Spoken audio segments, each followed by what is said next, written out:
نحمد و نصلی علی رسولہ الکریم اما بعد فاعوذ باللہ من الشیطان الرجیم بسم اللہ الرحمن الرحیم رب اشرح لی صدری ویسر لی امری واحلل عقدۃ من لسانی یفقهوا قولی اللہم فقہنا فی الدین اللہم فقہنا فی الدین اللہم فقہنا فی الدین آمین۔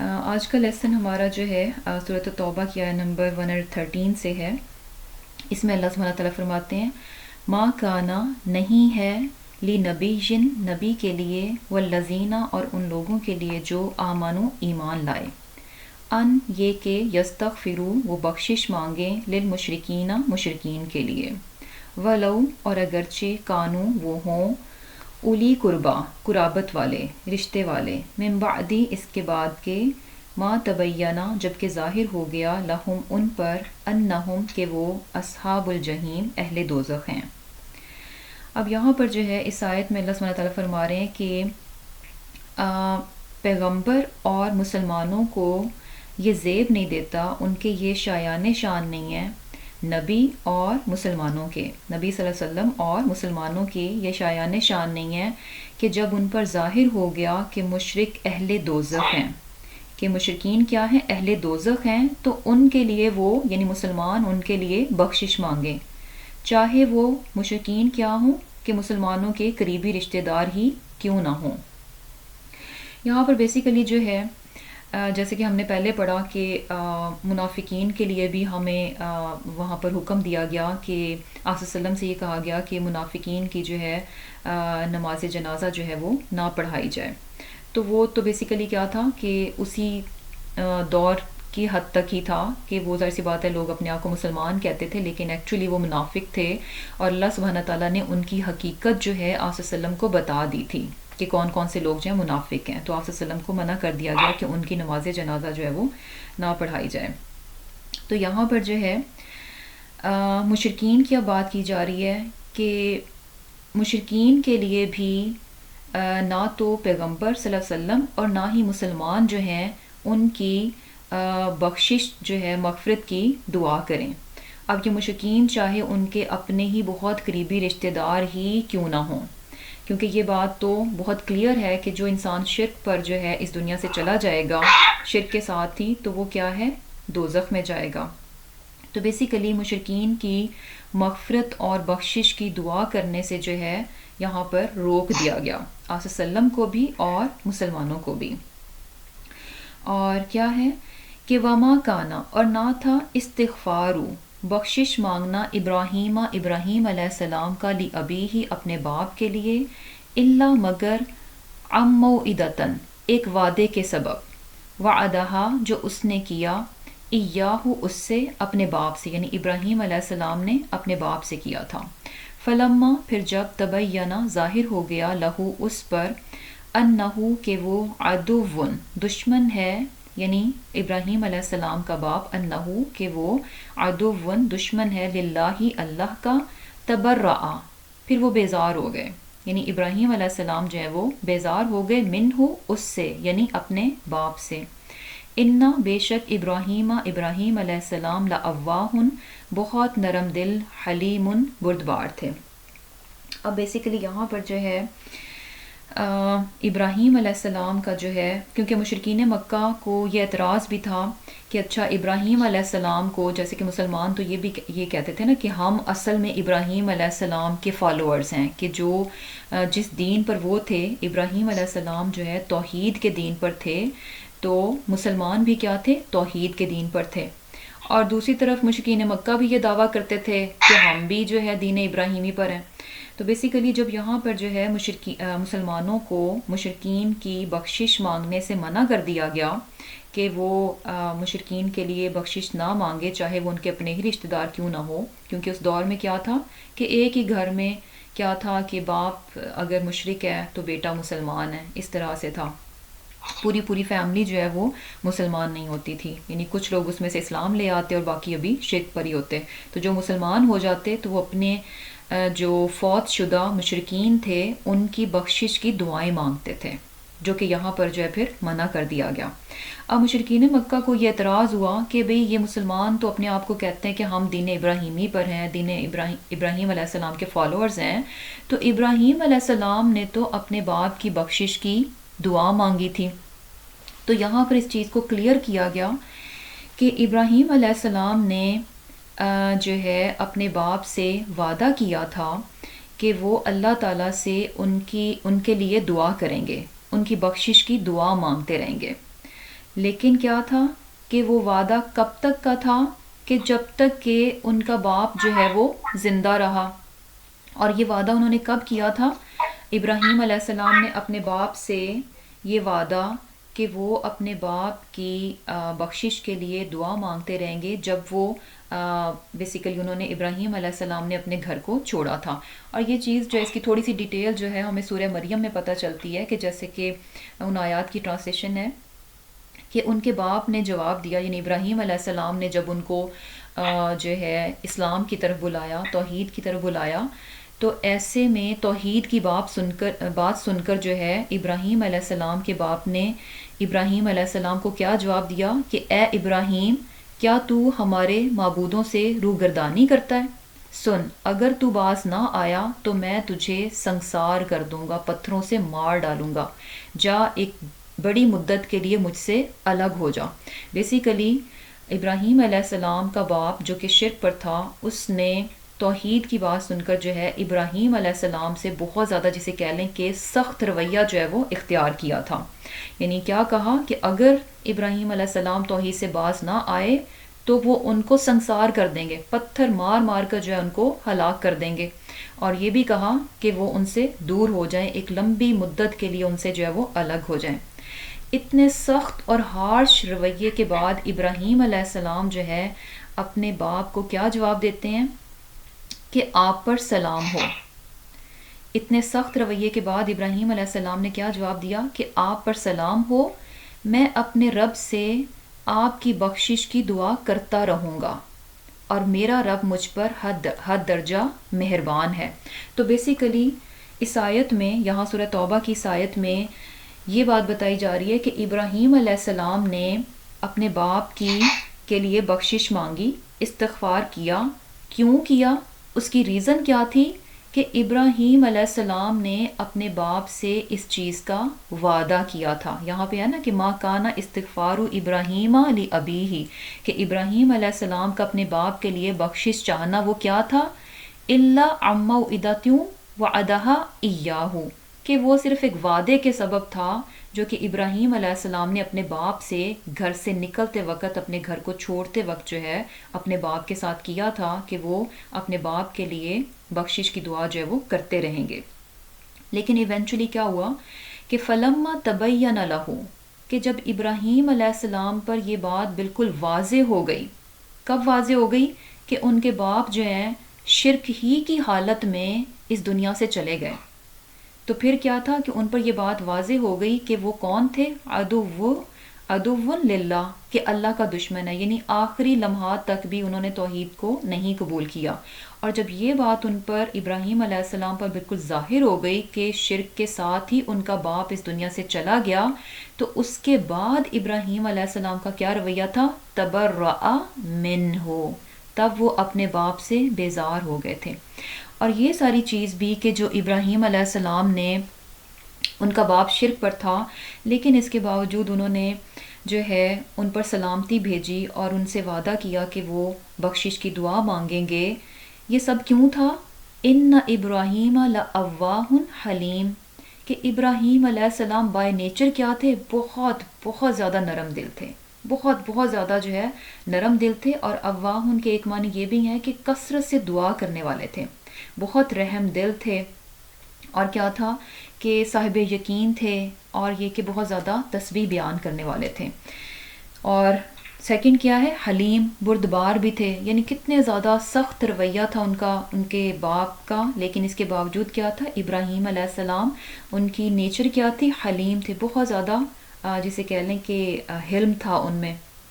اور یہی وجہ تھی کہ انہوں نے اپنے باپ سے وعدہ کیا اور ان کے لیے دعا بھی کی، لیکن جب ان کو پتہ چل گیا کہ ان کا باپ جو ہے وہ اللہ کا دشمن ہے، تب انہوں نے اس سے جو ہے وہ بیزاری کا اظہار کیا۔ اور یہ چیز بھی ہمیں پتہ چلتی ہے کہ کیا آتا ہے کہ بیسیکلی جب قیامت کے روز جو ہے ابراہیم علیہ السلام بیسیکلی قیامت کے روز بھی اس بیزاری کا اظہار کریں گے۔ کس طرح سے کہ جب قیامت کے روز ابراہیم علیہ السلام جو ہے، یہ چیز ہمیں حدیث سے پتہ چلتی ہے جو کہ صحیح بخاری کی حدیث ہے، کہ جب ابراہیم علیہ السلام اپنے باپ سے ملیں گے اور دیکھیں گے کہ اس کے چہرے پر، یعنی ان کے باپ کے چہرے پر سیاہی اور غبار ہے، اور وہ یہ کہہ رہا ہے کہ اے ابراہیم، میں نے پہلے تمہاری بات ماننے سے انکار کر دیا تھا، مگر آج انکار نہیں کروں گا۔ تو ابراہیم علیہ السلام کہیں گے کہ اے اللہ، کیا تو نے مجھ سے یہ وعدہ نہیں کیا تھا کہ تو مجھے قیامت کے دن رسوا نہیں کرے گا؟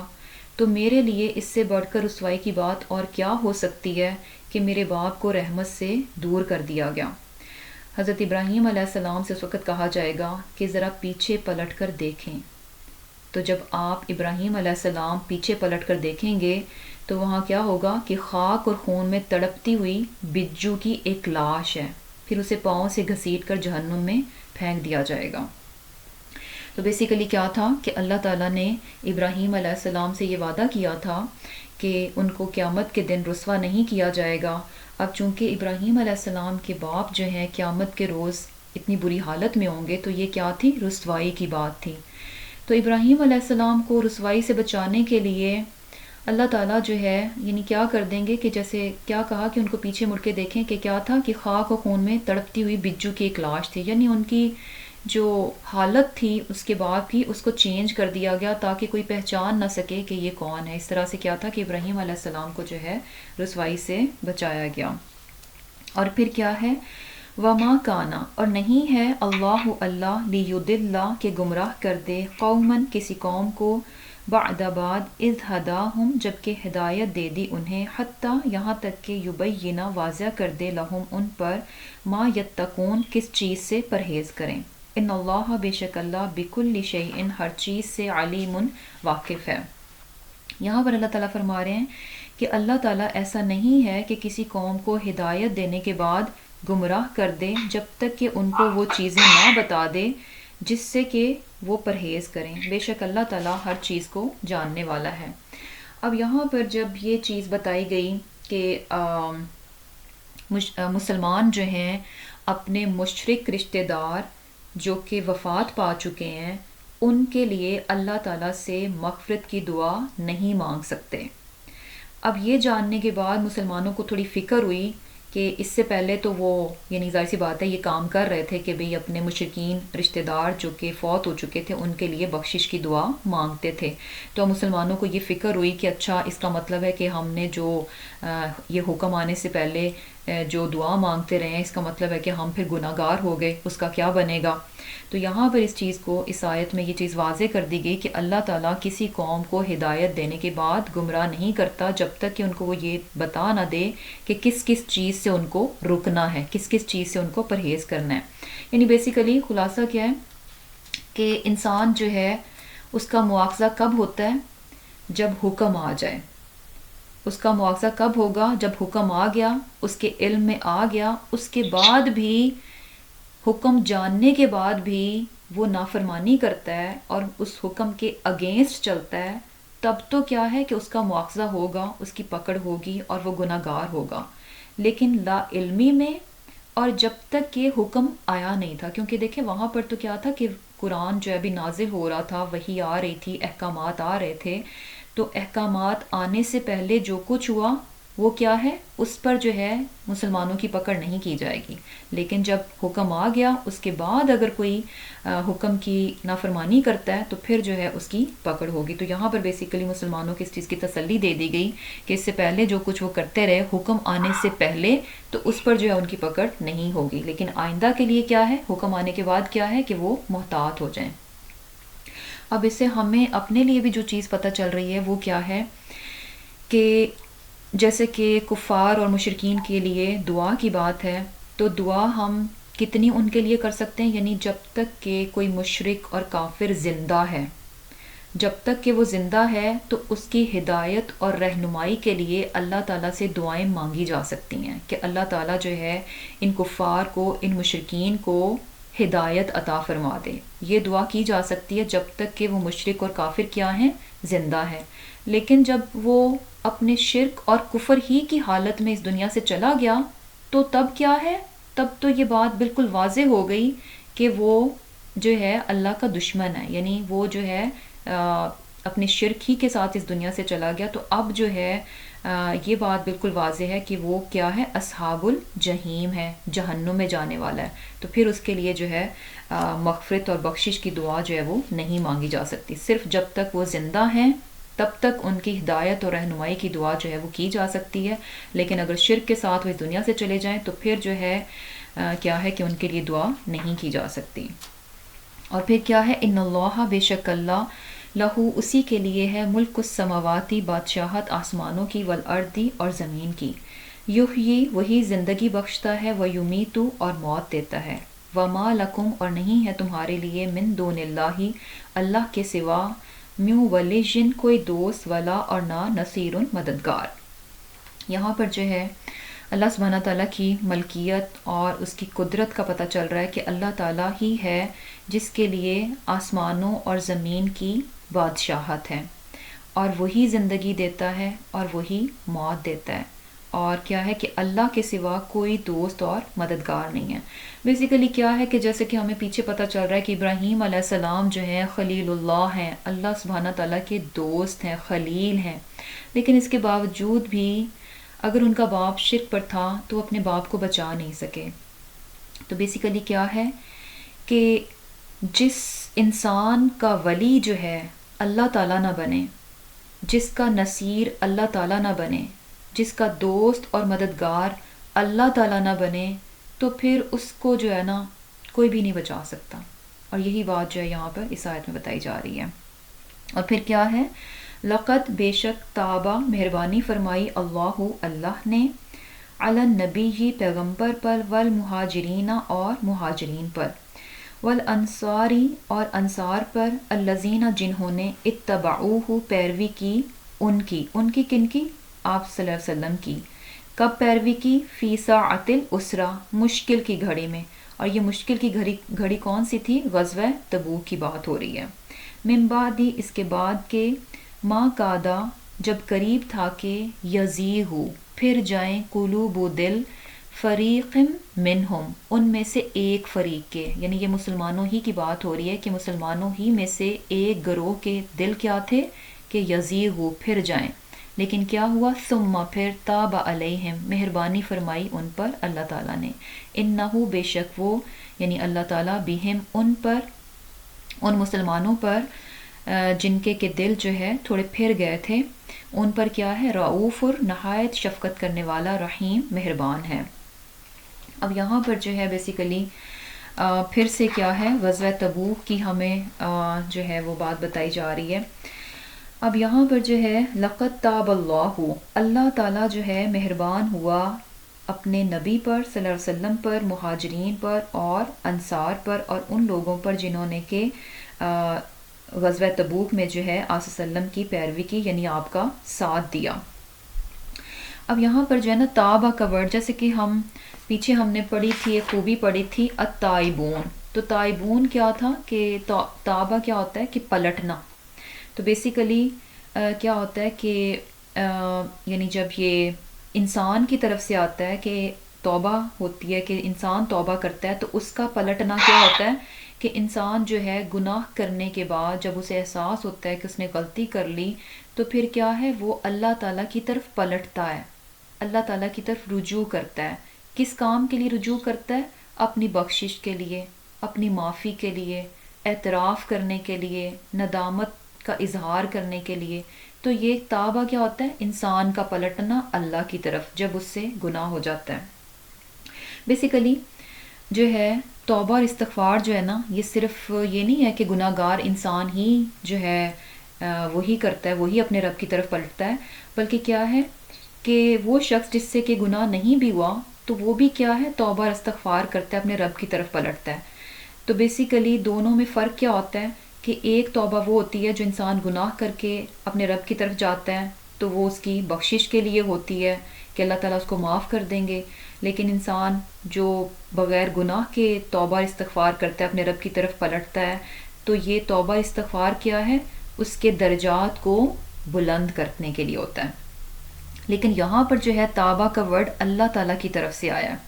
اب اللہ تعالیٰ پلٹا کن کی طرف؟ نبی کی طرف، مہاجرین کی طرف اور انصار کی طرف. تو اللہ تعالیٰ کا اپنے بندے کی طرف پلٹنا کیسے ہوتا ہے؟ مہربانی کے ساتھ.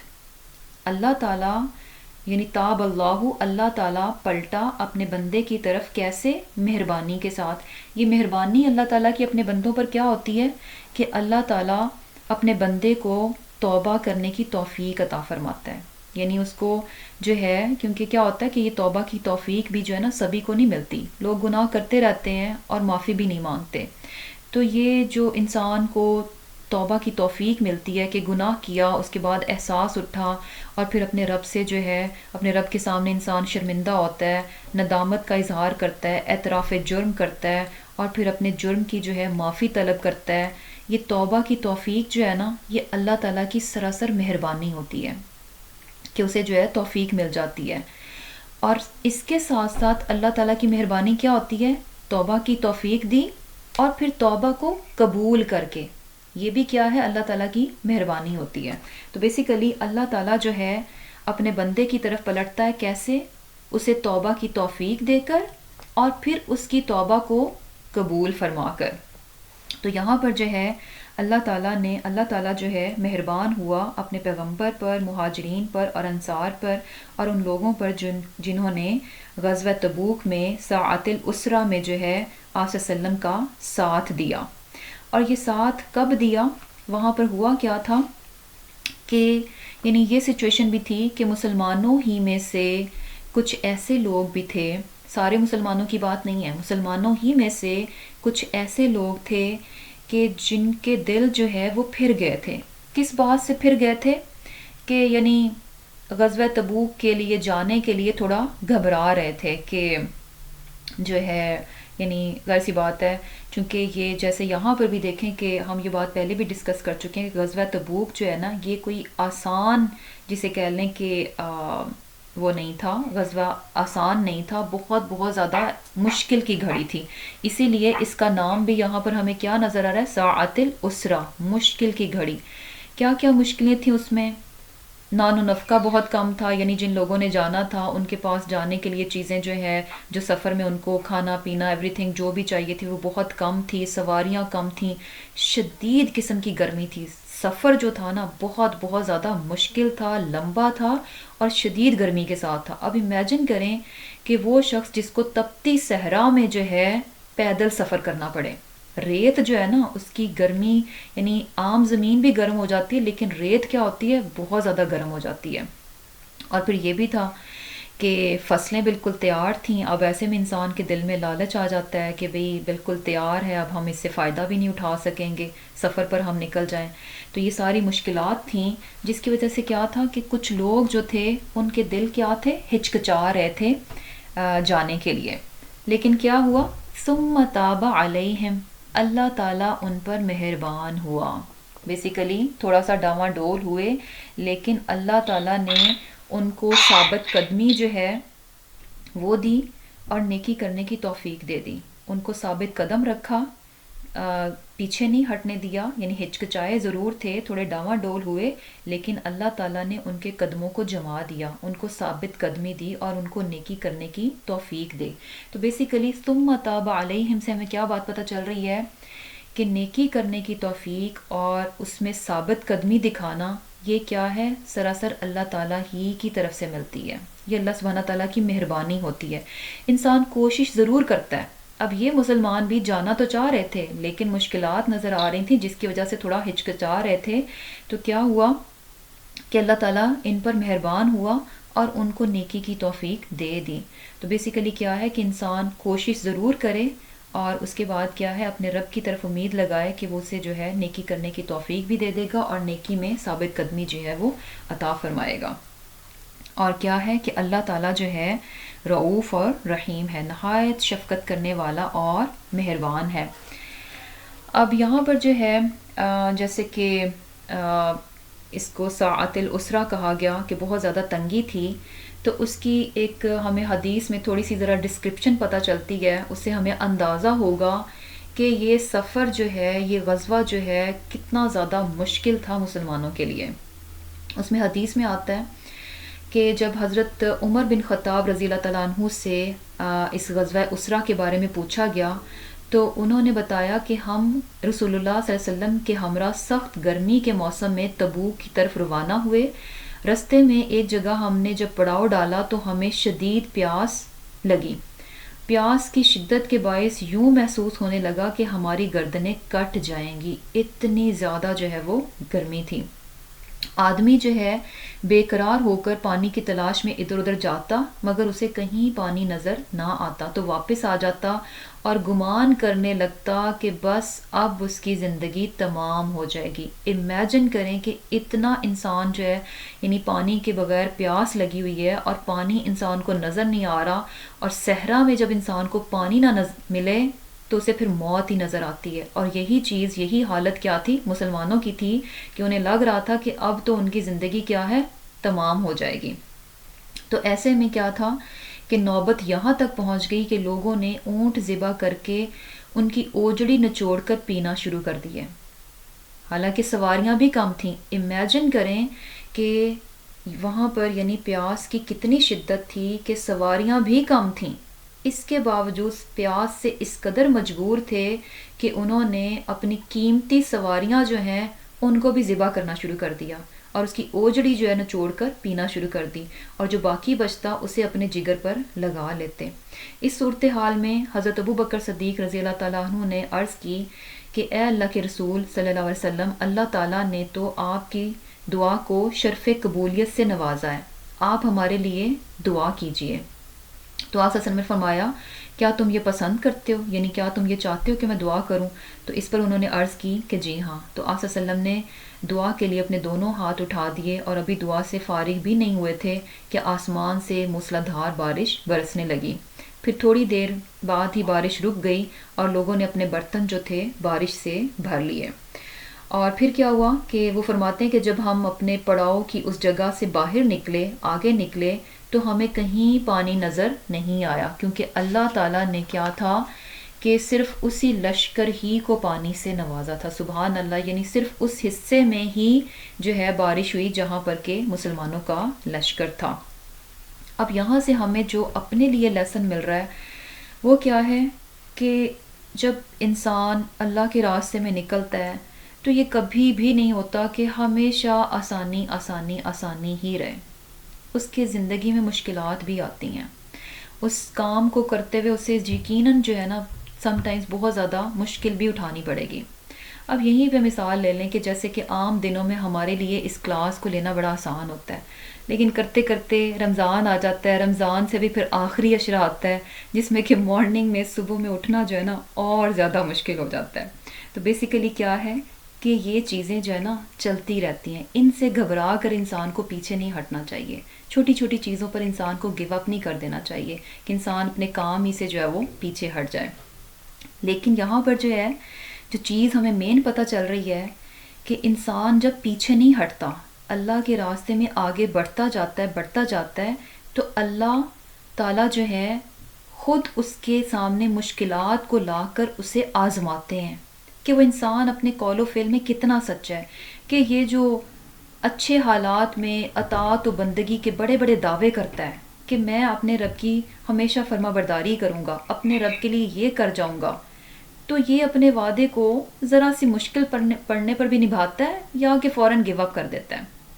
لیکن ایسے میں کیا ہوتا ہے، جب انسان جو ہے ثابت قدمی دکھاتا ہے پھر اس کے بعد اللہ تعالیٰ کی مدد آ جاتی ہے، جیسے کہ یہاں پر آئی کہ وہاں پر اللہ تعالیٰ نے ان کو خوب آزمایا، کتنا زیادہ پیاس سے ان کو نڈھال کر دیا، فائنلی کیا تھا کہ بارش جو ہے ان کے لیے برسا دی گئی، اللہ تعالیٰ کی مدد جو ہے وہ آ گئی۔ تو بیسیکلی انسان کو دیکھا جاتا ہے، پرکھا جاتا ہے کہ وہ اپنے وعدوں میں کتنا جو ہے وہ سچا ہے، کتنی ثابت قدمی جو ہے وہ دکھاتا ہے۔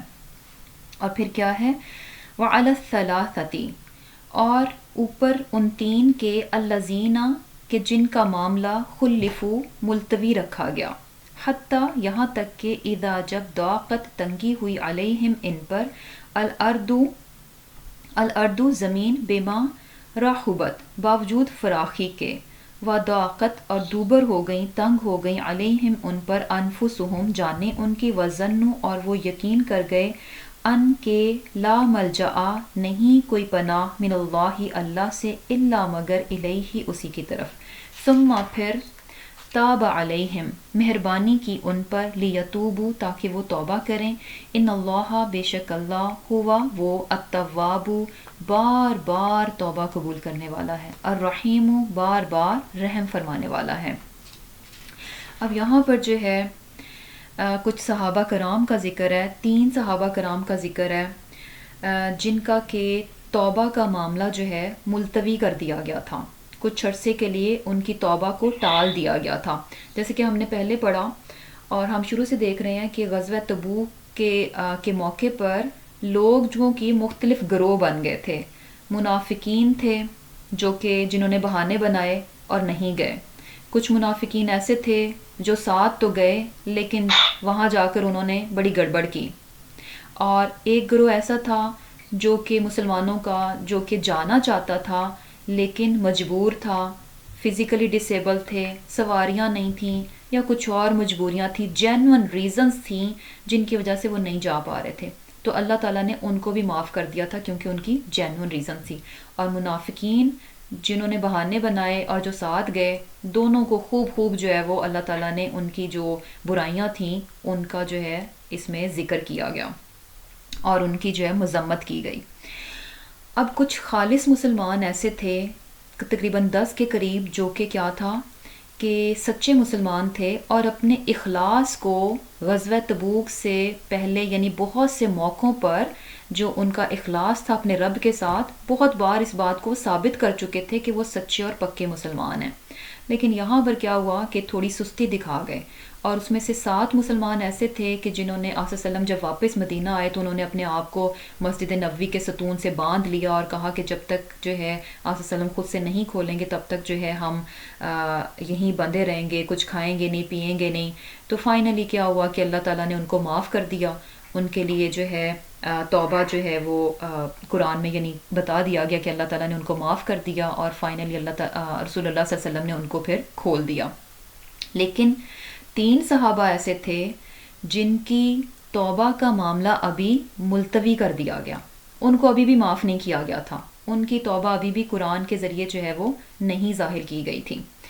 تو کیا تھا کہ ان کا معاملہ ملتوی کر دیا گیا، اور جب ملتوی کر دیا گیا تو ان کی حالت اب کیسی تھی، ان صحابہ کرام کی جو کہ سچے اور خالص مسلمان تھے، جب ان کی توبہ کا معاملہ ملتوی کیا گیا، اور کیا تھا کہ 50 دن کے لیے یہ ملتوی کیا گیا تھا، 50 دن تک جو ہے ان کی توبہ کی جو قبولیت ہے وہ نازل نہیں کی گئی تھی۔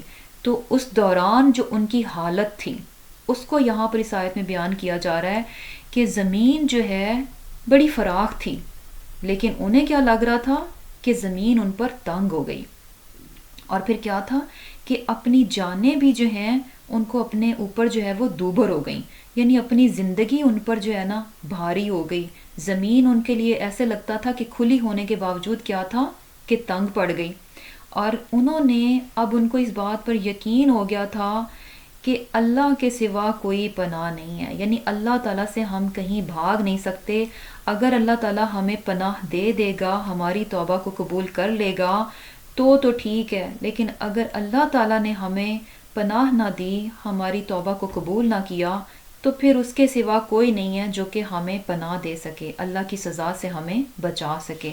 اور فائنلی کیا ہوا، 50 دن کے بعد ثم تاب علیہم، اللہ تعالیٰ ان پر مہربان ہوا، لیتوبوا کہ وہ توبہ کریں، خوب انہوں نے دعائیں کیں، اور فائنلی کیا تھا کہ ان کی توبہ جو ہے وہ قبول ہو گئی۔ اب یہاں پر جو ہے بیسیکلی ان کا یہ بڑا زبردست قسم کا واقعہ ہے جس میں کہ ہمارے لیے بہت زیادہ لیسن ہے، اور اس میں بیسیکلی کیا تھا کہ یہ 3 صحابہ کرام تھے، کعب بن مالک رضی اللہ تعالیٰ عنہ، اور مرارہ بن ربیہ رضی اللہ تعالیٰ عنہ اور حلال بن امیہ رضی اللہ تعالیٰ عنہ. تو اس میں سے جو حضرت کعب ہیں وہ اپنے واقعے کو جو ہے انہوں نے خود ہی بیان کیا. اور کس طرح سے بیان کرتے ہیں کہ بیسیکلی کیا تھا کہ وہ یہ فرماتے ہیں کہ اپنے بارے میں یعنی خود ہی فرماتے ہیں کہ میں غزوہ تبوک کے سوا کسی اور غزوے میں رسول اللہ صلی اللہ علیہ وسلم سے کبھی پیچھے نہیں رہا. یعنی یہ وہ صحابی ہیں جو کہ اپنے بارے میں کہتے ہیں کہ جتنے بھی غزوات ہوئے وہ ہمیشہ جو ہے آپ صلی اللہ علیہ وسلم کے ساتھ ہوتے، یعنی کبھی بھی وہ پیچھے نہیں ہٹے تھے سوائے اس کے کہ غزوہ بدر اور غزوہ تبوک میں. غزوہ تبوک میں کیا تھا کہ انہوں نے سستی دکھائی تھی، اور غزوہ بدر میں وہ کس طرح سے پیچھے رہے تھے کیونکہ غزوہ بدر میں کیا ہوا تھا کہ بیسیکلی جو کہ ہم آلریڈی اس کا سورہ انفال میں پڑھ چکے ہیں کہ اس میں بیسیکلی اس ارادے کے ساتھ نہیں نکلے تھے کہ وہاں پر دشمن کے ساتھ مقابلہ ہوگا. وہ تو اللہ تعالیٰ کی پلاننگ تھی کہ وہاں جب مسلمان پہنچے بدر کے مقام پر تو ان کو جو ہے مشرکین مکہ کا مقابلہ کرنا پڑا. تو بیسیکلی اس وقت لازم نہیں تھا، آپ صلی اللہ علیہ وسلم نے لازم نہیں کیا تھا کہ ہر کوئی جو ہے ان کے ساتھ نکلے غزوہ بدر کے موقع پر، یعنی چوائس تھی اور اس پلاننگ کے ساتھ وہ نکلے بھی نہیں تھے. اور غزوہ بدر میں جن لوگوں نے جو شامل ہوئے ان کا بہت زیادہ مقام اور مرتبہ ہے، لیکن جو لوگ شامل نہیں ہوئے تھے ان کی مذمت بھی نہیں کی گئی کیونکہ ان پر یہ چیز جو ہے فرض بھی نہیں کی گئی تھی. وہ بالکل ایک ڈیفرنٹ سچویشن تھی. لیکن یہاں پر کیا تھا کہ غزوہ تبوک جو تھا اس میں کیا کہا گیا تھا کہ ہر ایک کو نکلنا ہے، چوائس نہیں دی گئی تھی. تو بیسیکلی حضرت کعب جو ہے اپنے بارے میں فرماتے ہیں کہ وہ غزوہ بدر میں شریک نہیں ہوئے تھے اور غزوہ تبوک میں شریک نہیں ہوئے تھے، باقی ہر غزوہ میں جو ہے وہ آپ صلی اللہ علیہ وسلم کے ساتھ وہ ہوتے تھے. اور لیکن اس کے ساتھ ساتھ کیا ہے کہ ان کے مقام اور مرتبے کا ہمیں کہاں سے پتہ چلتا ہے کہ جو بیعت عقبہ تھی یہ اس میں شامل تھے. جو بیعت عقبہ تھی یہ اس میں شامل تھے. اور اس میں جو کیا تھا، اس بیعت میں کیا تھا کہ انہوں نے آصف صلی اللہ علیہ وسلم سے اس چیز کا وعدہ کیا تھا کہ آصف صلی اللہ علیہ وسلم کے ساتھ آصف صلی اللہ علیہ وسلم کا ساتھ دیں گے، ان کی حفاظت کریں گے اس طرح سے. اور یہ خود فرماتے ہیں کہ بدر کی حاضری کی نسبت مجھے عقبہ کی رات کی حاضری جو ہے وہ زیادہ عزیز ہے. اب وہ فرماتے ہیں خود ہی اپنا واقعہ بیان کرتے ہوئے کہ غزوہ تبوک میں رسول اللہ صلی اللہ علیہ وسلم سے میرے پیچھے رہ جانے کا واقعہ اس طرح ہے کہ میں اتنا زیادہ قوی اور اتنا زیادہ خوشحال کبھی نہیں تھا جتنا کہ اس وقت تھا جب میں غزوہ تبوک میں آپ کے ساتھ شریک نہ ہو سکا. یعنی ان کا یہ ریزن بھی نہیں تھی کہ ان کے پاس سواری نہیں تھی یا یہ فزیکلی جو ہے اس قابل نہیں تھے. دونوں معاملات میں یہ کیا فرماتے ہیں کہ میں اتنا زیادہ قوی اور اتنا زیادہ خوشحال کبھی نہیں تھا جتنا کہ اس وقت میں غزوہ تبوک کے موقع پر تھا. اور پھر یہ کہتے ہیں کہ اللہ کی قسم میرے پاس کبھی بھی 2 سواریاں نہیں تھیں جبکہ اس موقع پر میرے پاس 2 سواریاں تھیں. اور پھر کیا ہے کہ یہ بھی فرماتے ہیں کہ اس وقت کیا تھا کہ یعنی ایسا نہیں ہوتا تھا کہ کوئی رجسٹر وغیرہ ہوتا تھا کہ جس میں جو ہے جو مسلمان آصف صلی اللہ علیہ وسلم کے ساتھ جا رہے ہیں تو ان کے نام لکھے جائیں تو وہاں سے جو ہے آصف صلی اللہ علیہ وسلم کو پتہ چل جائے کہ کون کون سے مسلمان جو ہیں وہ ان کے ساتھ ہیں. تو بیسیکلی کیا ہوتا تھا کہ یعنی حضرت کعب یہ فرماتے ہیں کہ یعنی کوئی شخص اگر جنگ سے غیر حاضر ہوتا تو وہ یہی سمجھتا تھا کہ اس کا معاملہ جو ہے وہ آصف صلی اللہ علیہ وسلم سے مخفی رہے گا اور وحی الہی کے بغیر اس کا معاملہ آصف صلی اللہ علیہ وسلم کے علم میں نہیں آئے گا. اور یعنی ظاہر سی بات ہے کہ جب اتنے زیادہ لوگ آصف صلی اللہ علیہ وسلم کے ساتھ غزوہ پہ نکل رہے ہیں، ہزاروں کی تعداد میں ہیں، تو آصف صلی اللہ علیہ وسلم ہزاروں کا تو ٹریک نہیں رکھ سکتے کہ کون ساتھ ہے کہ کون نہیں ہے. اور وہاں پہ کچھ ایسا یہ بھی نہیں تھا کہ کوئی رجسٹر ہے جس میں جو ہے نام جو ہے وہ لکھے جا رہے ہیں کہ کون کون ساتھ جا رہا ہے. تو کیا ہوا کہ بیسیکلی وہ فرماتے ہیں، حضرت کعب فرماتے ہیں کہ رسول اللہ صلی اللہ علیہ وسلم نے یہ غزوہ اس وقت فرمایا تھا جب پھل پک چکے تھے، درختوں کے سائے گھنے اور ٹھنڈے تھے اور میرا زیادہ ملان انہی پھلوں اور سایوں کی طرف تھا. رسول اللہ صلی اللہ علیہ وسلم نے اور آپ کے ساتھی مومنوں نے بھی اس غزوے کی تیاری کر لی اور میرا حال یہ تھا کہ صبح کو پروگرام بناتا کہ تیاری کروں، مگر سارا دن گزر جاتا اور کوئی تیاری نہ کر پاتا.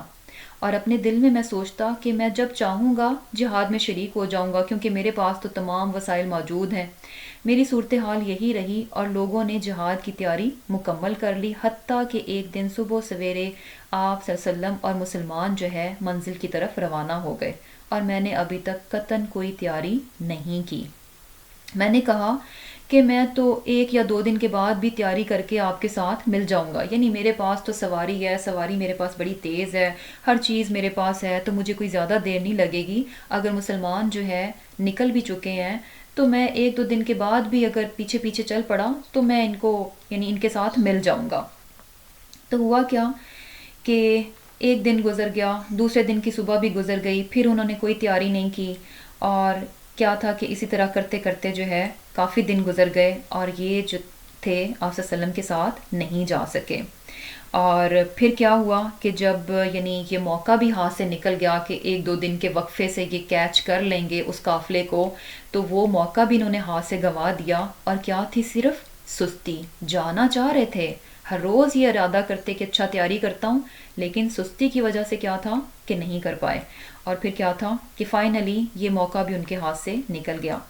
اب کیا ہوا کہ وہ یہ فرماتے ہیں کہ رسول اللہ صلی اللہ علیہ وسلم کے تشریف لے جانے کے بعد جب میں لوگوں میں نکلتا تو یہ دیکھ کر غمزدہ ہو جاتا کہ اب اگر کوئی نظر آتا ہے تو یا تو ایسا شخص ہے جس پر نفاق کا الزام ہے، یعنی اب پیچھے جو مدینہ میں لوگ رہ گئے تھے، اب وہ کون سے لوگ تھے؟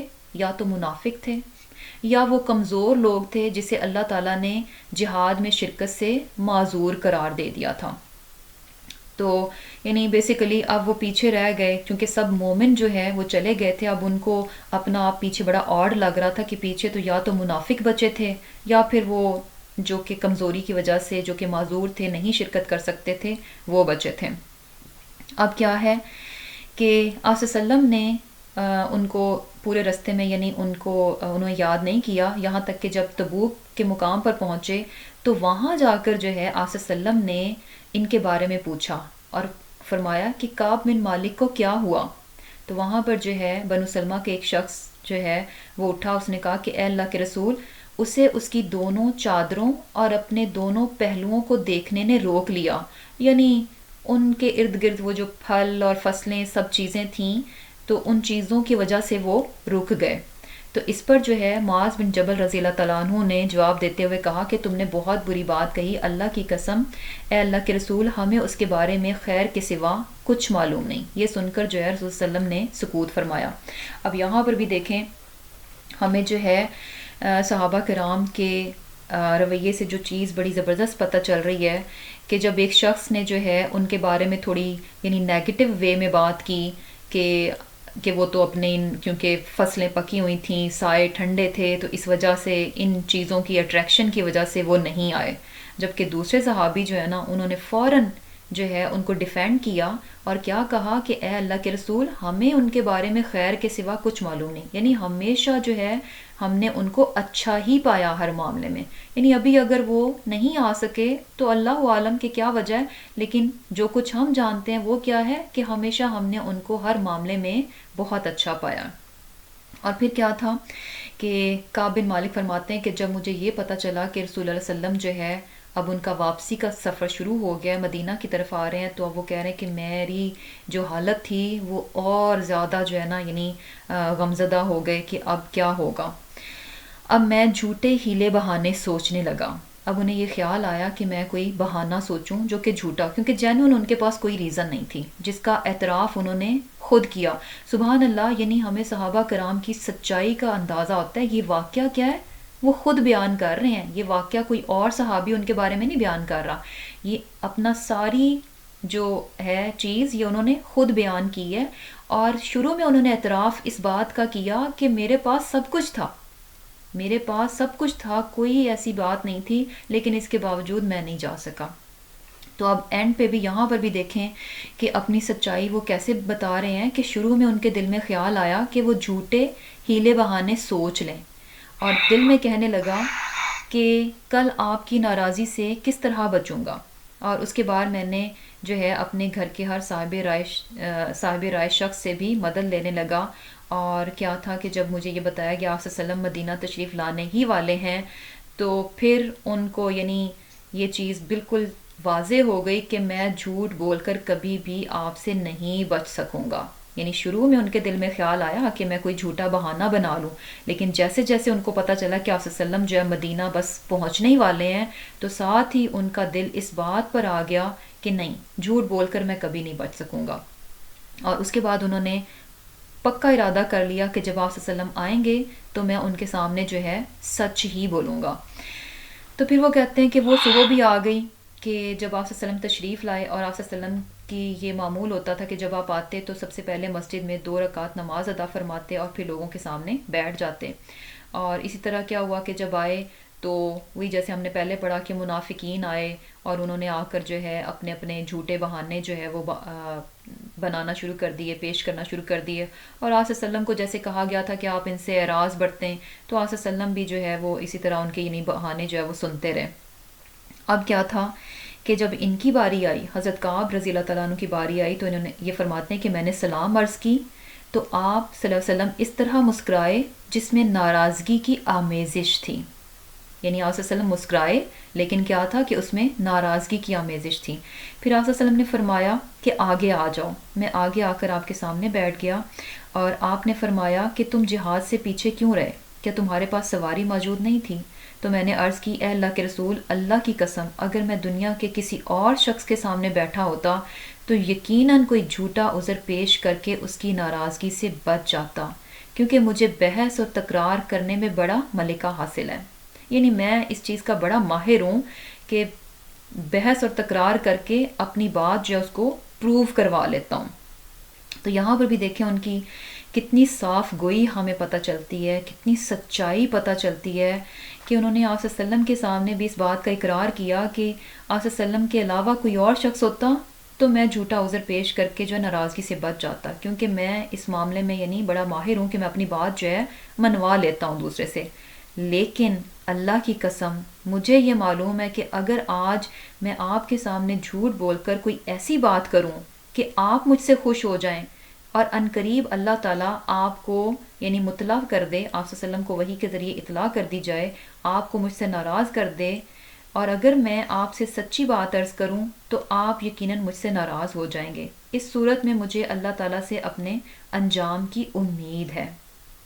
یعنی سبحان اللہ، وہ یہ کہہ رہے ہیں کہ اگر میں آپ کے سامنے جھوٹ بول دوں اور آپ کو خوش کر دوں، یعنی جھوٹا بہانہ بناؤں اور آپ کی ناراضگی سے بچ جاؤں اور آپ کو خوش کر دوں، تو ممکن ہے کہ اللہ تعالیٰ وحی کے ذریعے جو ہے میری اصل بات آپ کو بتا دیں، اور جب اصل بات آپ کو پتہ چلے گی تو آپ صلی اللہ علیہ وسلم آپ مجھ سے ناراض ہو جائیں گے.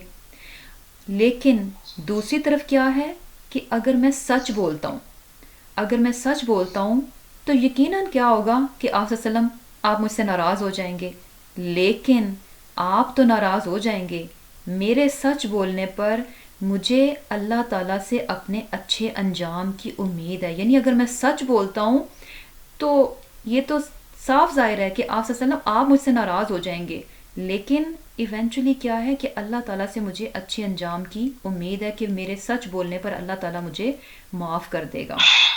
تو پھر وہ فرماتے ہیں کہ میں قسم کھا کر کہتا ہوں، یعنی انہوں نے پھر آپ صلی اللہ علیہ وسلم کے سامنے اقرار کیا کہ میں قسم کھا کر کہتا ہوں کہ میرے پاس کوئی عذر نہ تھا. اللہ کی قسم میں اتنا طاقتور اور خوشحال کبھی نہ تھا جتنا میں اس وقت تھا جب آپ سے پیچھے رہا. یہ سن کر جو ہے آپ صلی اللہ علیہ وسلم نے فرمایا کہ تم یہاں سے کھڑے ہو جاؤ کہ یہاں تک کہ اللہ تعالیٰ تمہارے بارے میں فیصلہ کر دے. اب کیا تھا کہ یہ جو ہے چل پڑے وہاں سے، یعنی معاملہ جو ہے اللہ تعالیٰ پر چھوڑ دیا گیا کہ اللہ تعالیٰ جو ہے ان کے لیے اگر توبہ جو ہے وہ وحی کے ذریعے نازل کریں گے تو ان کی معافی ہے، ادروائز نہیں ہے. اب کیا ہوا کہ یہ وہاں سے نکلے اور ان کے ساتھ جو ہے بنو سلمہ کے کچھ اور لوگ بھی تھے، اور جو ہے انہوں نے اب کیا کرنا شروع کر دیا، یعنی حضرت کعب سے کہنے لگے، وہ جو بنو سلمہ کے کچھ لوگ تھے وہ ان سے کہنے لگے کہ اللہ کی قسم ہمیں نہیں معلوم کہ آپ نے اس سے پہلے کبھی کوئی گناہ کیا ہو، تو تم نے رسول اللہ صلی اللہ علیہ وسلم کے سامنے اس طرح کا کوئی عذر پیش کیوں نہ کر سکے جیسے عذر جہاد سے پیچھے رہنے والے لوگوں نے کیے تھے. تمہارے اس گناہ سے معافی کے لیے تو یہی بات کافی تھی کہ رسول اللہ صلی اللہ علیہ وسلم تمہاری بخشش کے لیے دعا فرما دیتے۔ اب یہ دیکھیں یعنی کمپنی کا بھی، اچھی کمپنی اور بری کمپنی کا بھی کتنا جو ہے نا وہ اثر ہوتا ہے۔ اب یہ لوگ جو ہیں ان کو کس قسم کا مشورہ دے رہے ہیں کہ بھئی یعنی آپ تو آلریڈی اتنے اچھے ہیں اور اتنی اچھی یعنی اتنی بڑی بڑی نیکیاں آپ کر چکے ہیں، کسی غزوہ میں آپ پیچھے نہیں رہے، تو کوئی آپ نے ایسا گناہ نہیں کیا، تو کیا تھا کہ آپ بھی دوسرے لوگوں کی طرح کوئی جھوٹا بہانہ پیش کر دیتے، اور اس کے بعد کیا ہوتا کہ یعنی آپ کے لیے تو آپ تو آلریڈی اتنے نیک ہیں، تو اگر یہ ایک جھوٹا بہانہ آپ بنا بھی دیتے تو اس کے لیے یہ اس ایک جھوٹے بہانے کے لیے یہ بات کافی تھی کہ رسول اللہ صلی اللہ علیہ وسلم سے آپ اپنی بخشش کے لیے دعا کروا لیتے، وہ آپ کے لیے بخشش کی دعا فرماتے، تو اس طرح جو ہے آپ کا معاملہ جو ہے وہ کلیئر ہو جاتا۔ تو اس پر جو ہے حضرت کعب فرماتے ہیں کہ اللہ کی قسم میری سچائی پر وہ اس قدر مسلسل مجھے ملامت کرتے رہے کہ میرے جی میں آیا کہ میں رسول اللہ صلی اللہ علیہ وسلم کی خدمت میں واپس جا کر اپنی پہلی بات کا انکار کر دوں، یعنی وہ جو پہلے سچی بات کر چکے تھے کہ اس کو میں کہہ دوں کہ وہ جھوٹ ہے۔ تو یہ دیکھیں یہ ہوتا ہے کمپنی کا اثر، کہ ان لوگوں نے حضرت کعب رضی اللہ تعالیٰ عنہ کی سچ بولنے پر اتنی ملامت کی کہ ان کو کیا لگا کہ میں جا کر پھر جاؤں اور آپ صلی اللہ علیہ وسلم کے سامنے جا کر کیا کہوں کہ جو میں نے پہلی بات کی تھی وہ جھوٹی ہے، اور اس کے بعد جو ہے کوئی اور بہانہ جو ہے وہ ان کے سامنے بنا دوں۔ لیکن پھر کیا ہوا کہ پھر میں نے ان لوگوں سے پوچھا کہ اچھا یہ بتاؤ کہ اس طرح کا معاملہ کسی اور کے ساتھ بھی پیش آیا ہے، یعنی جو میری حالت ہے کہ میں جانے کے قابل تھا اور میں نہیں گیا اور میں نے آپ صلی اللہ علیہ وسلم کے سامنے سچی سچی بات بھی کر دی، تو ایسا ہی معاملہ کسی اور کے ساتھ بھی ہے؟ تو پھر انہوں نے کہا کہ ہاں 2 آدمی اور بھی ہیں، مرارہ بن ربی اور حلال بن امیہ، یہ بھی ایسے لوگ ہیں جن کا معاملہ سیم اسی طرح سے ہے کہ یہ لوگ جا سکتے تھے، اس قابل تھے، لیکن پیچھے رہ گئے، اور انہوں نے بھی سچ سچ بات جو ہے آپ صلی اللہ علیہ وسلم کے سامنے کر دی تھی۔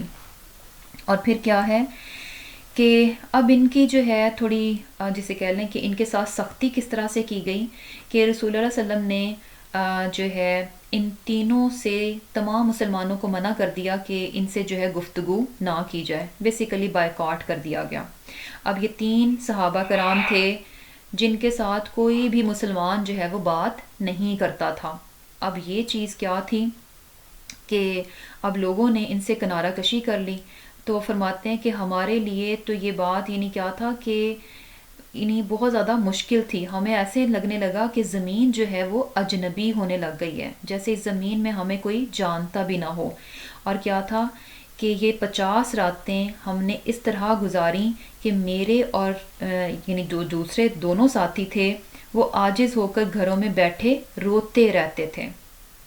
سبحان اللہ، یعنی کیا تھا کہ یہ چیز کہ جب باقی مسلمان جو ہے ان سے بات نہیں کر رہے تھے تو کیا تھا کہ یہ چیز ان کے لیے بہت بہت زیادہ مشکل کا باعث بن گئی تھی، اور اس چیز پر جو ہے ان کو بہت زیادہ دکھ تھا، اور انہیں لگا کہ یہ زمین تو جو ہے ہمارے لیے کیا تھا کہ اجنبی ہو گئی۔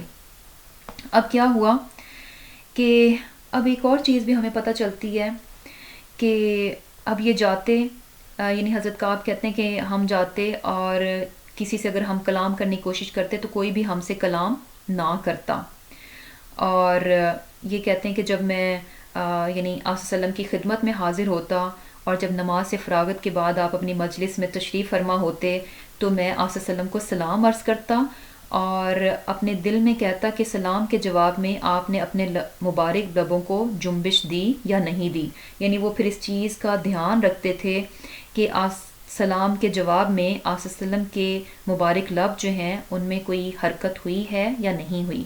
اب کیا ہوتا ہے کہ میں آپ کے قریب ہی نماز پڑھتا، یعنی حضرت کعب فرماتے ہیں کہ میں آپ صلی اللہ علیہ وسلم کے قریب ہی نماز پڑھتا اور نظریں چرا کر آپ صلی اللہ علیہ وسلم کی طرف دیکھتا، جب میں نماز میں مشغول ہوتا تو آپ صلی اللہ علیہ وسلم میری طرف دیکھتے، اور جب میں آپ کی طرف دیکھتا تو آپ مجھ سے اعراض فرما لیتے۔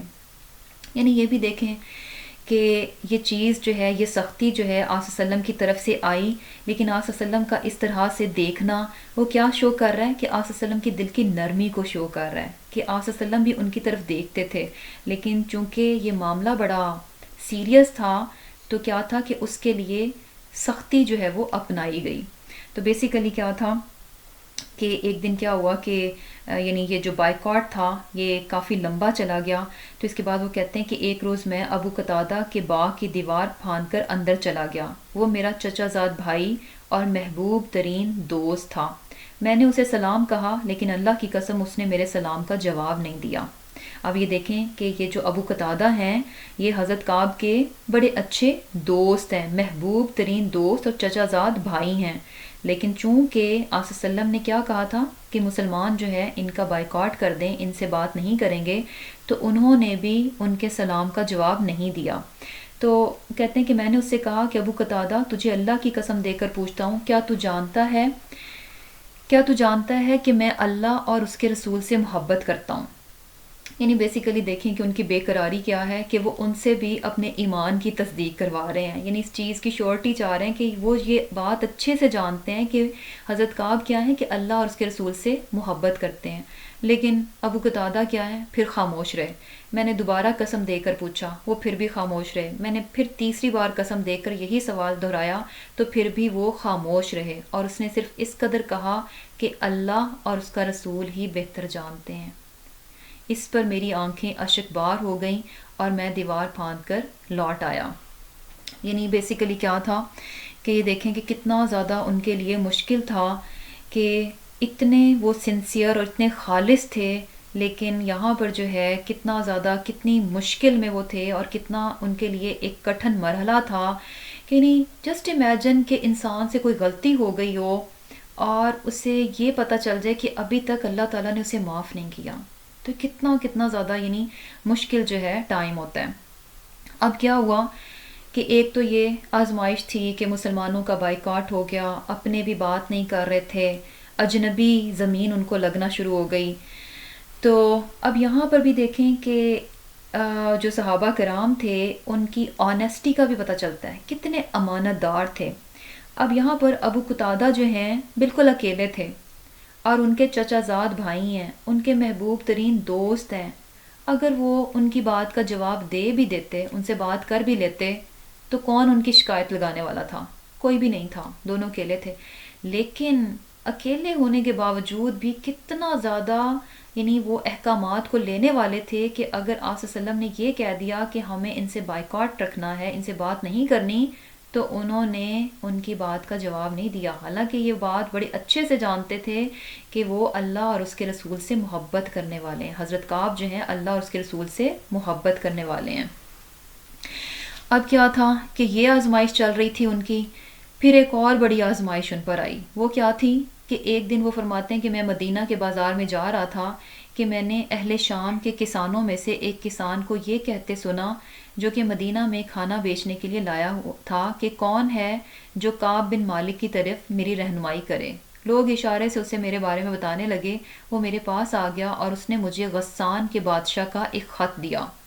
میں پڑھا لکھا تھا، اس لیے میں نے جب اسے پڑھنا شروع کیا تو اس میں لکھا تھا کہ ہمیں یہ بات پہنچی ہے کہ تمہارے ساتھی نے تم پر ظلم کیا، یعنی یہ کسی بادشاہ کا خط آیا حضرت کعب کے لیے، اور اس میں یہ بات لکھی ہوئی ہے، یعنی وہ بادشاہ کیا کہہ رہا ہے کہ ہمیں یہ بات پہنچی ہے کہ تمہارے ساتھی، یعنی آپ صلی اللہ علیہ وسلم اور مسلمانوں کی بات ہو رہی ہے، کہ تمہارے ساتھی نے تم پر ظلم کیا، کہ یہ جو بائیکاٹ کر دیا، کوئی تم سے بات نہیں کر رہا، سب الگ ہو کر بیٹھ گئے، تو یہ کیا ہے، تم پر ظلم کیا۔ اللہ تعالیٰ نے تمہیں ذلت کے گھر میں رہنے یا ضائع ہونے کے لیے پیدا نہیں کیا، لہٰذا تم ہمارے پاس آ جاؤ، ہم تم سے پوری ہمدردی کریں گے۔ یعنی بیسیکلی ان کو ایک طرح سے ورگلایا جا رہا ہے کہ آپ صلی اللہ علیہ وسلم کا ساتھ چھوڑو، مسلمانوں کا ساتھ چھوڑو، اللہ تعالیٰ نے تمہیں اس طرح کی ذلت کے لیے پیدا نہیں کیا کہ لوگ تم سے بات بھی نہیں کر رہے اور تم جو ہے انہی لوگوں کے بیچ میں رہو، بلکہ کیا ہے کہ ان مسلمانوں کا ساتھ چھوڑو اور ہمارے پاس آ جاؤ، یعنی ہم خوب تمہاری جو ہے آؤ بھگت کریں گے، تمہاری جو ہے وہ مدد کریں گے۔ اب کیا ہوا کہ جس وقت وہ فرماتے ہیں کہ میں نے یہ خط پڑھا تو کہا کہ یہ بھی ایک آزمائش ہے، یعنی انہیں فوراً پتہ چل گیا کہ یہ ایک اور بڑی آزمائش ان کی زندگی میں آ گئی۔ میں نے اس خط کو تنور میں ڈال کر جلا دیا، اور جب 50 دنوں میں سے 40 دن گزر گئے تو کیا تھا کہ پھر ایک اور ان پر سختی کی گئی۔ آپ صلی اللہ علیہ وسلم نے پیغام ان کے لیے بھیجا کہ وہ اپنی بیوی سے علیحدگی اختیار کر لیں۔ تو اس پر انہوں نے پوچھا کہ کیا میں اسے طلاق دے دوں، تو انہوں نے کہا کہ نہیں، طلاق نہیں، بلکہ کیا ہے کہ اس سے الگ ہو جاؤ۔ تو بیسیکلی کیا تھا کہ اب جو ہے بیوی سے بھی ان کو الگ کر دیا گیا۔ تو بہرحال فائنلی کیا ہوا کہ جب 50 دن گزر گئے تو پھر کیا تھا کہ فائنلی اللہ تعالیٰ نے جو ہے وہ ان کی توبہ کو قبول کر لیا، اور ان کے لیے اس آیت میں جو ہے خوشخبری دے دی گئی کہ اللہ تعالیٰ نے ان کی توبہ جو ہے وہ قبول کر لی۔ تو بیسیکلی کیا ہے کہ یعنی اس اب یہاں پر جو ہمیں چیز پتہ چل رہی ہے وہ کیا ہے کہ ان کی سچائی جو ہے وہ ان کے کتنا زیادہ کام آئی، اور وہ خود بھی اپنے بارے میں یہ فرماتے ہیں کہ یعنی کیا ہے کہ انہوں نے یہ کہا کہ اے اللہ کے رسول، اللہ تعالیٰ نے مجھے یہ نجات سچ بولنے کی وجہ سے عطا فرمائی ہے۔ یعنی ان کو خود بھی پتہ چل گیا کہ یہ جو میری توبہ قبول ہوئی ہے، یہ جو مجھے نجات ملی ہے، یہ کس وجہ سے ملی ہے؟ سچ بولنے کی وجہ سے۔ اور پھر انہوں نے کہا کہ اس لیے یہ بھی میری توبہ کا ایک حصہ ہے کہ جب تک میری زندگی ہے میں ہمیشہ سچ بولتا رہوں گا۔ اور کیا تھا کہ پھر یہ آیات جو تھیں بیسیکلی نازل ہوئیں، اور اس میں جو ہے یہ چیز بتا دی گئی کہ اللہ تعالیٰ نے ان کو معاف کر دیا۔ تو بیسیکلی کیا بات پتہ چل رہی ہے، جو چیزیں ہمیں پتہ چل رہی ہیں وہ کیا ہے کہ جو ہمارے فرائض ہیں نا ان کو ادا کرنے میں سستی نہیں ہونی چاہیے۔ اب یہاں پر یہ دیکھیں کہ یہ وہ صحابی ہیں جو کہ اس سے پہلے بہت زیادہ بہت بڑی بڑی نیکیاں کر چکے ہیں، اس سے پہلے کیا ہے بہت بڑی بڑی نیکیاں بھی کر چکے ہیں، ہمیشہ کیا ہے کہ وہ ہر معاملے میں بہت اچھے رہے، لیکن ایک جگہ سستی دکھانے پر جو ہے ان کی کتنی زیادہ شدید پکڑ کی گئی۔ تو بیسیکلی کیا ہے کہ ہمیں جو ہے گناہوں کے معاملے میں بہت لینینٹ رویہ نہیں اختیار کرنا چاہیے کہ اچھا کیا ہے کہ اگر ہم بہت نیکیاں کرتے ہیں، اگر تھوڑے بہت اگر ہم غلط کام بھی کر لیں، غلط کام انسان کوشش کے باوجود بھی انسان سے ہو جاتے ہیں، لیکن جو مین لیسن ہے وہ کیا ہے کہ گناہوں کو ہلکا نہیں سمجھنا چاہیے کہ اچھا کوئی بات نہیں اگر ہم چھوٹے موٹے گناہ کرتے بھی ہیں تو اٹس اوکے۔ یہ جو اٹس اوکے والا رویہ ہے نا یہ بڑا خطرناک ہوتا ہے، یہ انسان کو جو ہے نا ڈبو سکتا ہے۔ جیسے کہ یہاں پہ ہمیں پتہ چل رہا ہے کہ ایک گناہ جو ہے باقی نیکیوں کو ختم کرنے کا سبب بن سکتا ہے۔ اب وہاں پر تو کیا تھا کہ وہ بڑے سچے اور خالص مسلمان تھے، کس طرح سے وہ ثابت قدم رہے، یعنی کس طرح سے ان کے دل میں بھی خیال آیا کہ اچھا جھوٹا بہانہ بنا دوں، پھر وہ لوگوں کے ملامت کرنے پر پھر ایک دفعہ ان کو خیال آیا کہ اچھا کہ وہ اب پھر سے جو ہے وہ جھوٹ بول دیں، لیکن کیا تھا کہ ثابت قدمی دکھائی، اپنے سچ پر ڈٹے رہے، فائنلی اللہ تعالیٰ نے ان کو معاف کر دیا۔ تو بیسیکلی سستی جو ہے وہ کوئی پسندیدہ چیز نہیں ہے، یہاں پر سستی ہی پر جو ہے ان کی اتنی زبردست جو ہے وہ پکڑ ہوئی۔ اور یہ بھی پتہ چل رہی ہے بات کہ دوستی اور دشمنی کی بنیاد جو ہے نا صرف اللہ سبحانہ تعالیٰ کی ذات ہونی چاہیے۔ وہاں پر دیکھیں کہ ان کے چچا زاد بھائی اور ان کے جو قریبی یعنی بیسٹ فرینڈ جو ہیں وہ بھی ان سے بات نہیں کر رہے۔ کیوں نہیں کر رہے؟ ان کی آپس میں تو کوئی دشمنی نہیں تھی، حضرت کعب نے حضرت قتادہ کا تو کچھ نہیں بگاڑا تھا، لیکن انہوں نے ان سے بات نہیں کی۔ کیوں نہیں کی؟ کیونکہ بیچ میں کیا تھا؟ اللہ تعالیٰ کی ذات تھی۔ تو بیسیکلی کیا ہے کہ دوستی اور دشمنی کا معیار کیا ہے؟ صرف اور صرف اللہ تعالیٰ کی ذات ہونی چاہیے، ذاتی جو ہے نا چیزیں ان کی وجہ سے یہ سارے کام نہیں ہونے چاہیے۔ اور پھر کیا ہے کہ یہ چیز بھی پتہ چل رہی ہے کہ گناہ کا اعتراف انسان کو کر لینا چاہیے، کبھی بھی اس میں جو ہے نا ڈھیل نہیں دکھانی چاہیے۔ اور یہ بھی پتہ چل رہا ہے کہ یعنی صحیح وقت پر صحیح فیصلہ کر لینا چاہیے، کیونکہ ان سے بھی کیا ہوا تھا کہ وہ ڈیسائیڈ کرتے لیکن ایکشن لینے میں جو ہے انہوں نے دیر کر دی، یعنی چاہ تو رہے تھے کہ وہ جائیں لیکن اس چیز کو امپلیمنٹ کرنے میں انہوں نے بہت دیر کر دی۔ تو بیسیکلی جو ہے سچ کی بھی ہمیں بہت بہت زیادہ امپورٹنس پتہ چل رہی ہے، اور اسی چیز کو اللہ تعالیٰ نے ان کی اس خوبی کو جو ہے پھر اگلی آیت میں جو ہے ہائی لائٹ بھی کر دیا، یا ایھا الذین آمنوا، اے لوگو جو ایمان لائے ہو، اتقوا اللہ، اللہ سے ڈرتے رہو، وکونوا، اور ہو جاؤ، مع الصادقین، سچوں کے ساتھ۔ تو بیسیکلی یہاں پر جو ہے جو سچے لوگ ہیں ان کی کمپنی جو ہے ہمیں کہا جا رہا ہے کہ سچے لوگوں کے ساتھ ہونا چاہیے۔ تو یہاں پر ان کے سچ کی جو ہے وہ تعریف کی گئی ہے.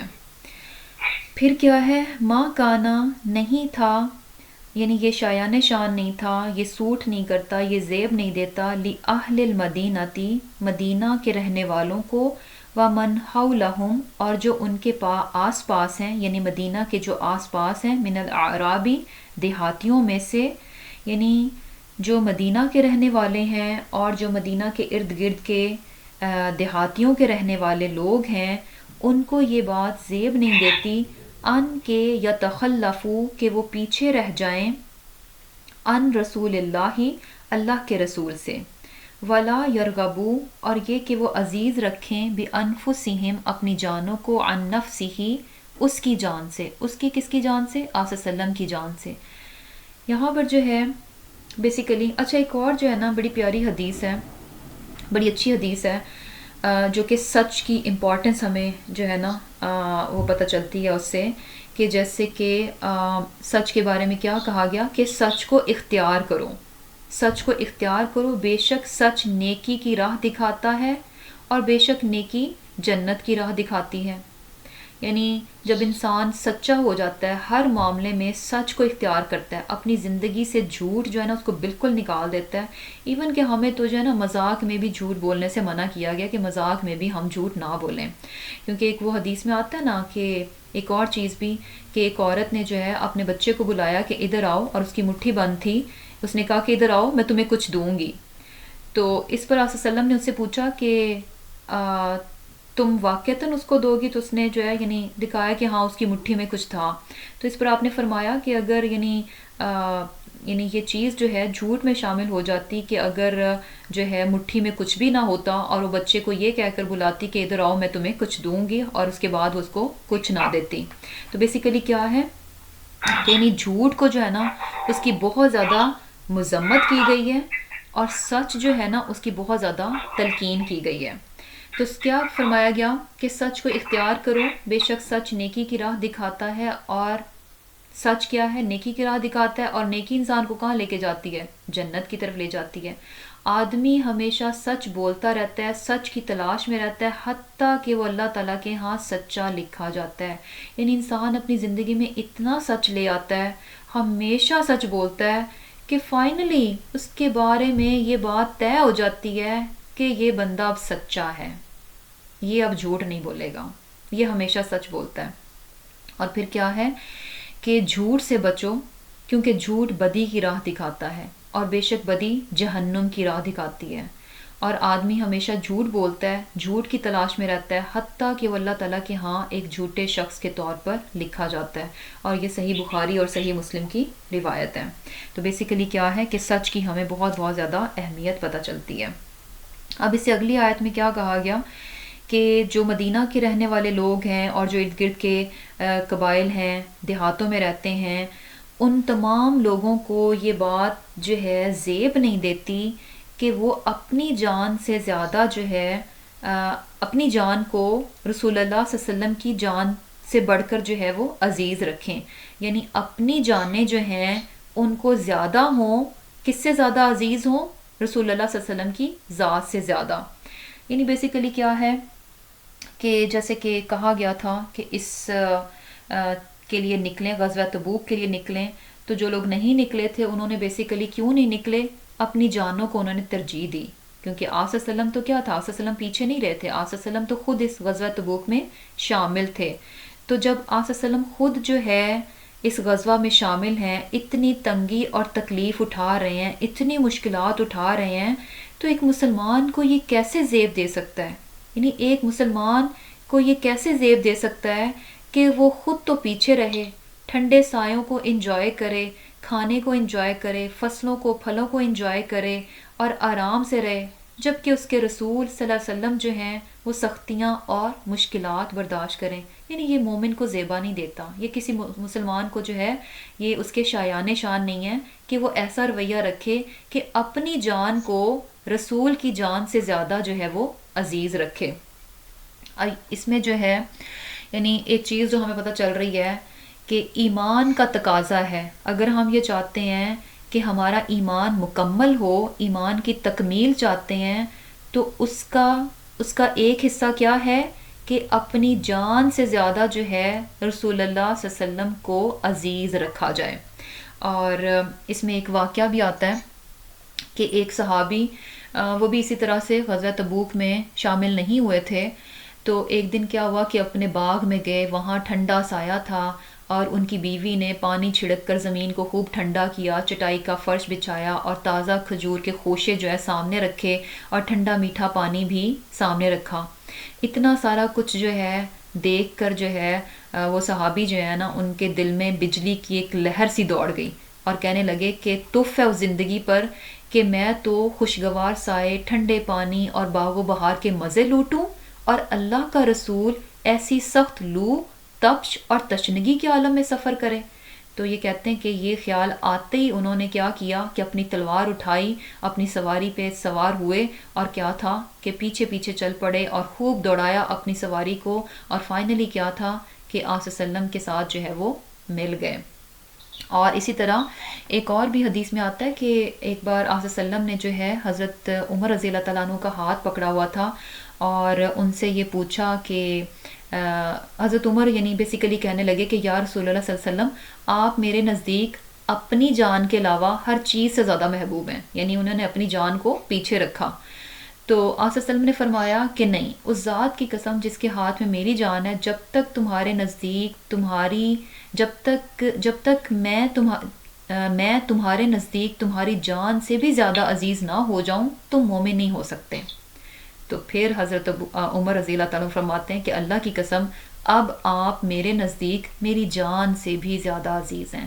یعنی بیسیکلی انسان کے ایمان کی تکمیل، انسان کے ایمان کا تقاضا کیا ہے کہ اپنی جان سے زیادہ جو ہے رسول کی جان کو عزیز سمجھا جائے. اب وہاں پر تو جو ہے ایک ڈیفرنٹ سینیریو تھا کہ کس طرح سے انسان اپنی اس بات کو پروو کر سکتا ہے کہ اسے جو ہے آپ صلی اللہ علیہ وسلم اپنی جان سے بھی زیادہ عزیز ہیں. لیکن آج ہمیں کیا پتہ چل رہی ہے کہ ہمارے لیے ہم اس چیز کو کس طرح سے پروو کر سکتے ہیں کہ وہاں پر کیا تھا کہ صحابہ کرام آپ صلی اللہ علیہ وسلم کے مشن میں ان کا جو زندگی کا مقصد تھا کہ دوسروں تک توحید کو پہنچانا، اسلام کی تبلیغ کرنا، اسلام کی حفاظت کرنا، اس میں کیا تھا کہ وہ رسول اللہ صلی اللہ علیہ وسلم کے ساتھ ساتھ تھے. اس پر وہ اپنے گھر کو اور اپنی دنیا کو ترجیح نہیں دیتے تھے، اور یہ چیز کر کے وہ اس چیز کو ثابت کرتے تھے کہ وہ رسول اللہ صلی اللہ علیہ وسلم کے مشن پر اپنے گھر اور دنیا کو ترجیح نہیں دیتے. اور آج بھی کیا ہے کہ ہم بھی جو ہے کس طرح سے اس چیز کو کر سکتے ہیں کہ آپ صلی اللہ علیہ وسلم کا جو مشن ہے اس میں کیا ہے کہ کسی بھی طریقے سے جو ہے اپنا بھی حصہ ڈالا جائے. یعنی دین اسلام کی حفاظت میں، اس کی سربلندی کے لیے، اس کی نشر و اشاعت کے لیے، دوسروں تک دین کو پہنچانے کے لیے، یہی آپ صلی اللہ علیہ وسلم کا مشن تھا نا. ساری زندگی آپ صلی اللہ علیہ وسلم نے یہی کیا. تو اس چیز میں ہم بھی اپنا حصہ ڈالیں. کسی بھی طریقے سے انسان ڈال سکتا ہے. جو لوگ کام کر رہے ہوتے ہیں، آرگنائزیشنز ہوتی ہیں، وہاں پہ ان کو ڈونیشنز چاہیے ہوتے ہیں. یعنی انسان مال کے ذریعے سے مدد کر سکتا ہے، اپنا وقت دے کر مدد کر سکتا ہے، اپنی صلاحیت کے ذریعے سے مدد کر سکتا ہے. یعنی کسی بھی طریقے سے جو ہے اس چیز میں حصہ لینا چاہیے. اور پھر کیا ہے کہ اب یہ بات بتائی گئی کہ انہیں جو ہے اپنی جان کو آپ صلی اللہ علیہ وسلم کی جان سے زیادہ عزیز نہیں رکھنا چاہیے. کیوں نہیں رکھنا چاہیے؟ اس کی وجہ بھی بتا دی. ذالک بانہم، اس لیے کہ وہ لا یصیبہم، نہیں پہنچتی ان کو ظمأن، پیاس، ولا نصبن، اور نہ کوئی مشقت، ولا مخمصۃ، نہ بھوک، فی سبیل اللہ، اللہ کے راستے میں، ولا، اور نہیں، یطعون، وہ اٹھاتے، موطئن، کوئی قدم، یغیظ، جس سے غصہ آئے، الکفار، کفار کو، ولا، اور نہیں، ینالون، حاصل کرتے، من عدو، دشمنوں سے، نیلن، کوئی کامیابی، الا، مگر، کتبہ، لکھا جاتا ہے، لہم، ان کے لیے، بھی، اس کے بدلے، عمل صالح، نیک عمل. ان اللہ، بے شک اللہ، لا یضیع، نہیں ضائع کرتا، اجر المحسنین، نیکوکاروں کا اجر. ولا ينفقون، نہیں وہ خرچ کرتے، نفقتن، کوئی خرچ، صغیرتن، تھوڑا، ولا کبیرتن، اور نہ بڑا، ولا یقطعون، اور نہیں وہ طے کرتے، وادین، کوئی وادی، الا، مگر، کتبہ، لکھا جاتا ہے، لہم، ان کے لیے، لیجزیہم، تاکہ بدلے میں دے ان کو، اللہ، احسن، بہت اچھا، ما کانو یعملون، اس کا جو وہ عمل کرتے تھے. یعنی بیسیکلی کیا بات بتائی جا رہی ہے کہ جب اللہ کے راستے میں نکلنا ہے تو مسلمانوں کو یہ بات زیب نہیں دیتی کہ رسول جو ہیں وہ اللہ کے راستے میں نکلیں اور مسلمان اپنی جانوں کو بچا بچا کر پیچھے رکھیں. یہ بات ان کو زیب نہیں دیتی. ان کو آگے نکلنا چاہیے، رسول کے ساتھ ساتھ ہونا چاہیے، اپنی جان اور مال کی پرواہ نہیں کرنی چاہیے. اور یہ اپنے جان اور مال کی پرواہ کیوں نہیں کرنی چاہیے؟ اس کی وجہ کیا ہے کہ اللہ کے راستے میں مسلمان جب نکلیں گے، رسول اللہ صلی اللہ علیہ وسلم کا ساتھ دینے کے لیے نکلتے ہیں، تو اس راستے میں نکلتے ہوئے جو بھی تکلیف ان کو پہنچتی ہے، جو بھی پیاس کو وہ برداشت کریں گے، جو بھی مشقت اٹھائیں گے، جتنی بھوک کو برداشت کریں گے، اور پھر یہ کہ جب وہ ایسی جگہ چلتے ہیں یعنی کافروں کو غصہ آئے، یعنی بیسیکلی کافروں کے ساتھ مقابلہ ہوتا ہے اور بدلے میں ان کو کوئی کامیابی ملتی ہے، تو اس سارے پروسیس میں یعنی جب وہ اللہ کے راستے میں ہوتے ہیں، دشمن کا مقابلہ کرتے ہیں، اس سارے پروسیس میں جو کچھ بھی وہ برداشت کرتے ہیں، جتنا بھی کچھ برداشت کرتے ہیں، ایک ایک عمل کیا ہے ان کا، کیا لکھا جاتا ہے؟ عمل صالح، نیکی لکھی جاتی ہے. یعنی اگر وہ پیاس برداشت کر رہے ہیں تو وہ پیاس برداشت کرنا کیا ہے، ان کے ریکارڈ میں کیا جائے گا کہ انہوں نے نیکی کی ہے. سبحان اللہ. یعنی ہر چیز، ایک ایک چیز جو ہے ان کی لکھی جاتی ہے. اور کیوں لکھی جاتی ہے؟ ان اللہ لا یضیع اجر المحسنین، اللہ تعالیٰ نیکوکاروں کے اجر کو ضائع نہیں کرتا. اور ایک اور چیز بھی، جیسے کہ ہمیں ایک حدیث سے بھی پتہ چلتا ہے کہ اس میں کیا کہا گیا کہ یعنی جو ایک مومن جو ہے اپنا گھوڑا جو ہے اس کو اللہ کے راستے میں لگاتا ہے، تو اس پر جو بھی وہ محنت کرتا ہے اور جو بھی اس کو وہ کھانا کھلاتا ہے، اور پھر اس کے علاوہ جو اس کا ویسٹیج ہے، یعنی اس کی جو لد اور جو اس کا یورین ہے، اس کو بھی تولا جائے گا. سبحان اللہ. یعنی اتنی مائنر ڈیٹیل. یعنی کون اس حد تک جاتا ہے کہ جو اللہ کے راستے میں نکلے گا تو اتنی باریکیوں میں بھی انسان کی جو عمل ہیں ان کو تولا جائے گا. سبحان اللہ. اسی طرح کیا ہے کہ جیسے کہ یہ بھی پتہ چلتا ہے نا کہ شہید کا جو لہو ہے اس کو بھی تولا جائے گا. سبحان اللہ. جو عالم ہے اس کی جو سیاہی ہے، یعنی وہ لکھتا ہے، لکھنے کا کام کرتا ہے، علم کا کام کرتا ہے، تو اس کی جو سیاہی ہے اس کو بھی تولا جائے گا. یعنی کتنی زیادہ جو ہے نا باریکی میں جا کر جو ہے اللہ سبحانہ تعالیٰ اجر دیتے ہیں. اور کیا ہے کہ یعنی جو کچھ بھی وہ خرچ کرتے ہیں، چاہے وہ تھوڑا ہے چاہے وہ بڑا ہے، اور کسی بھی وادی کو جو وہ عبور کرتے ہیں، یعنی ایک ایک قدم جو ہے، ایک ایک چیز جو ہے ان کے حصے میں لکھی جا رہی ہے. اور یہ سارا کچھ کیوں ہے؟ تاکہ اللہ تعالیٰ ایسے لوگوں کو بدلہ دے جو اللہ کے راستے میں نکلتے ہیں، تکلیفیں اٹھاتے ہیں، مشکلات برداشت کرتے ہیں. کیسا بدلہ دیا جائے؟ احسنا، بہت ہی خوبصورت، بہترین ان کو جو ہے وہ بدلہ دیا جائے.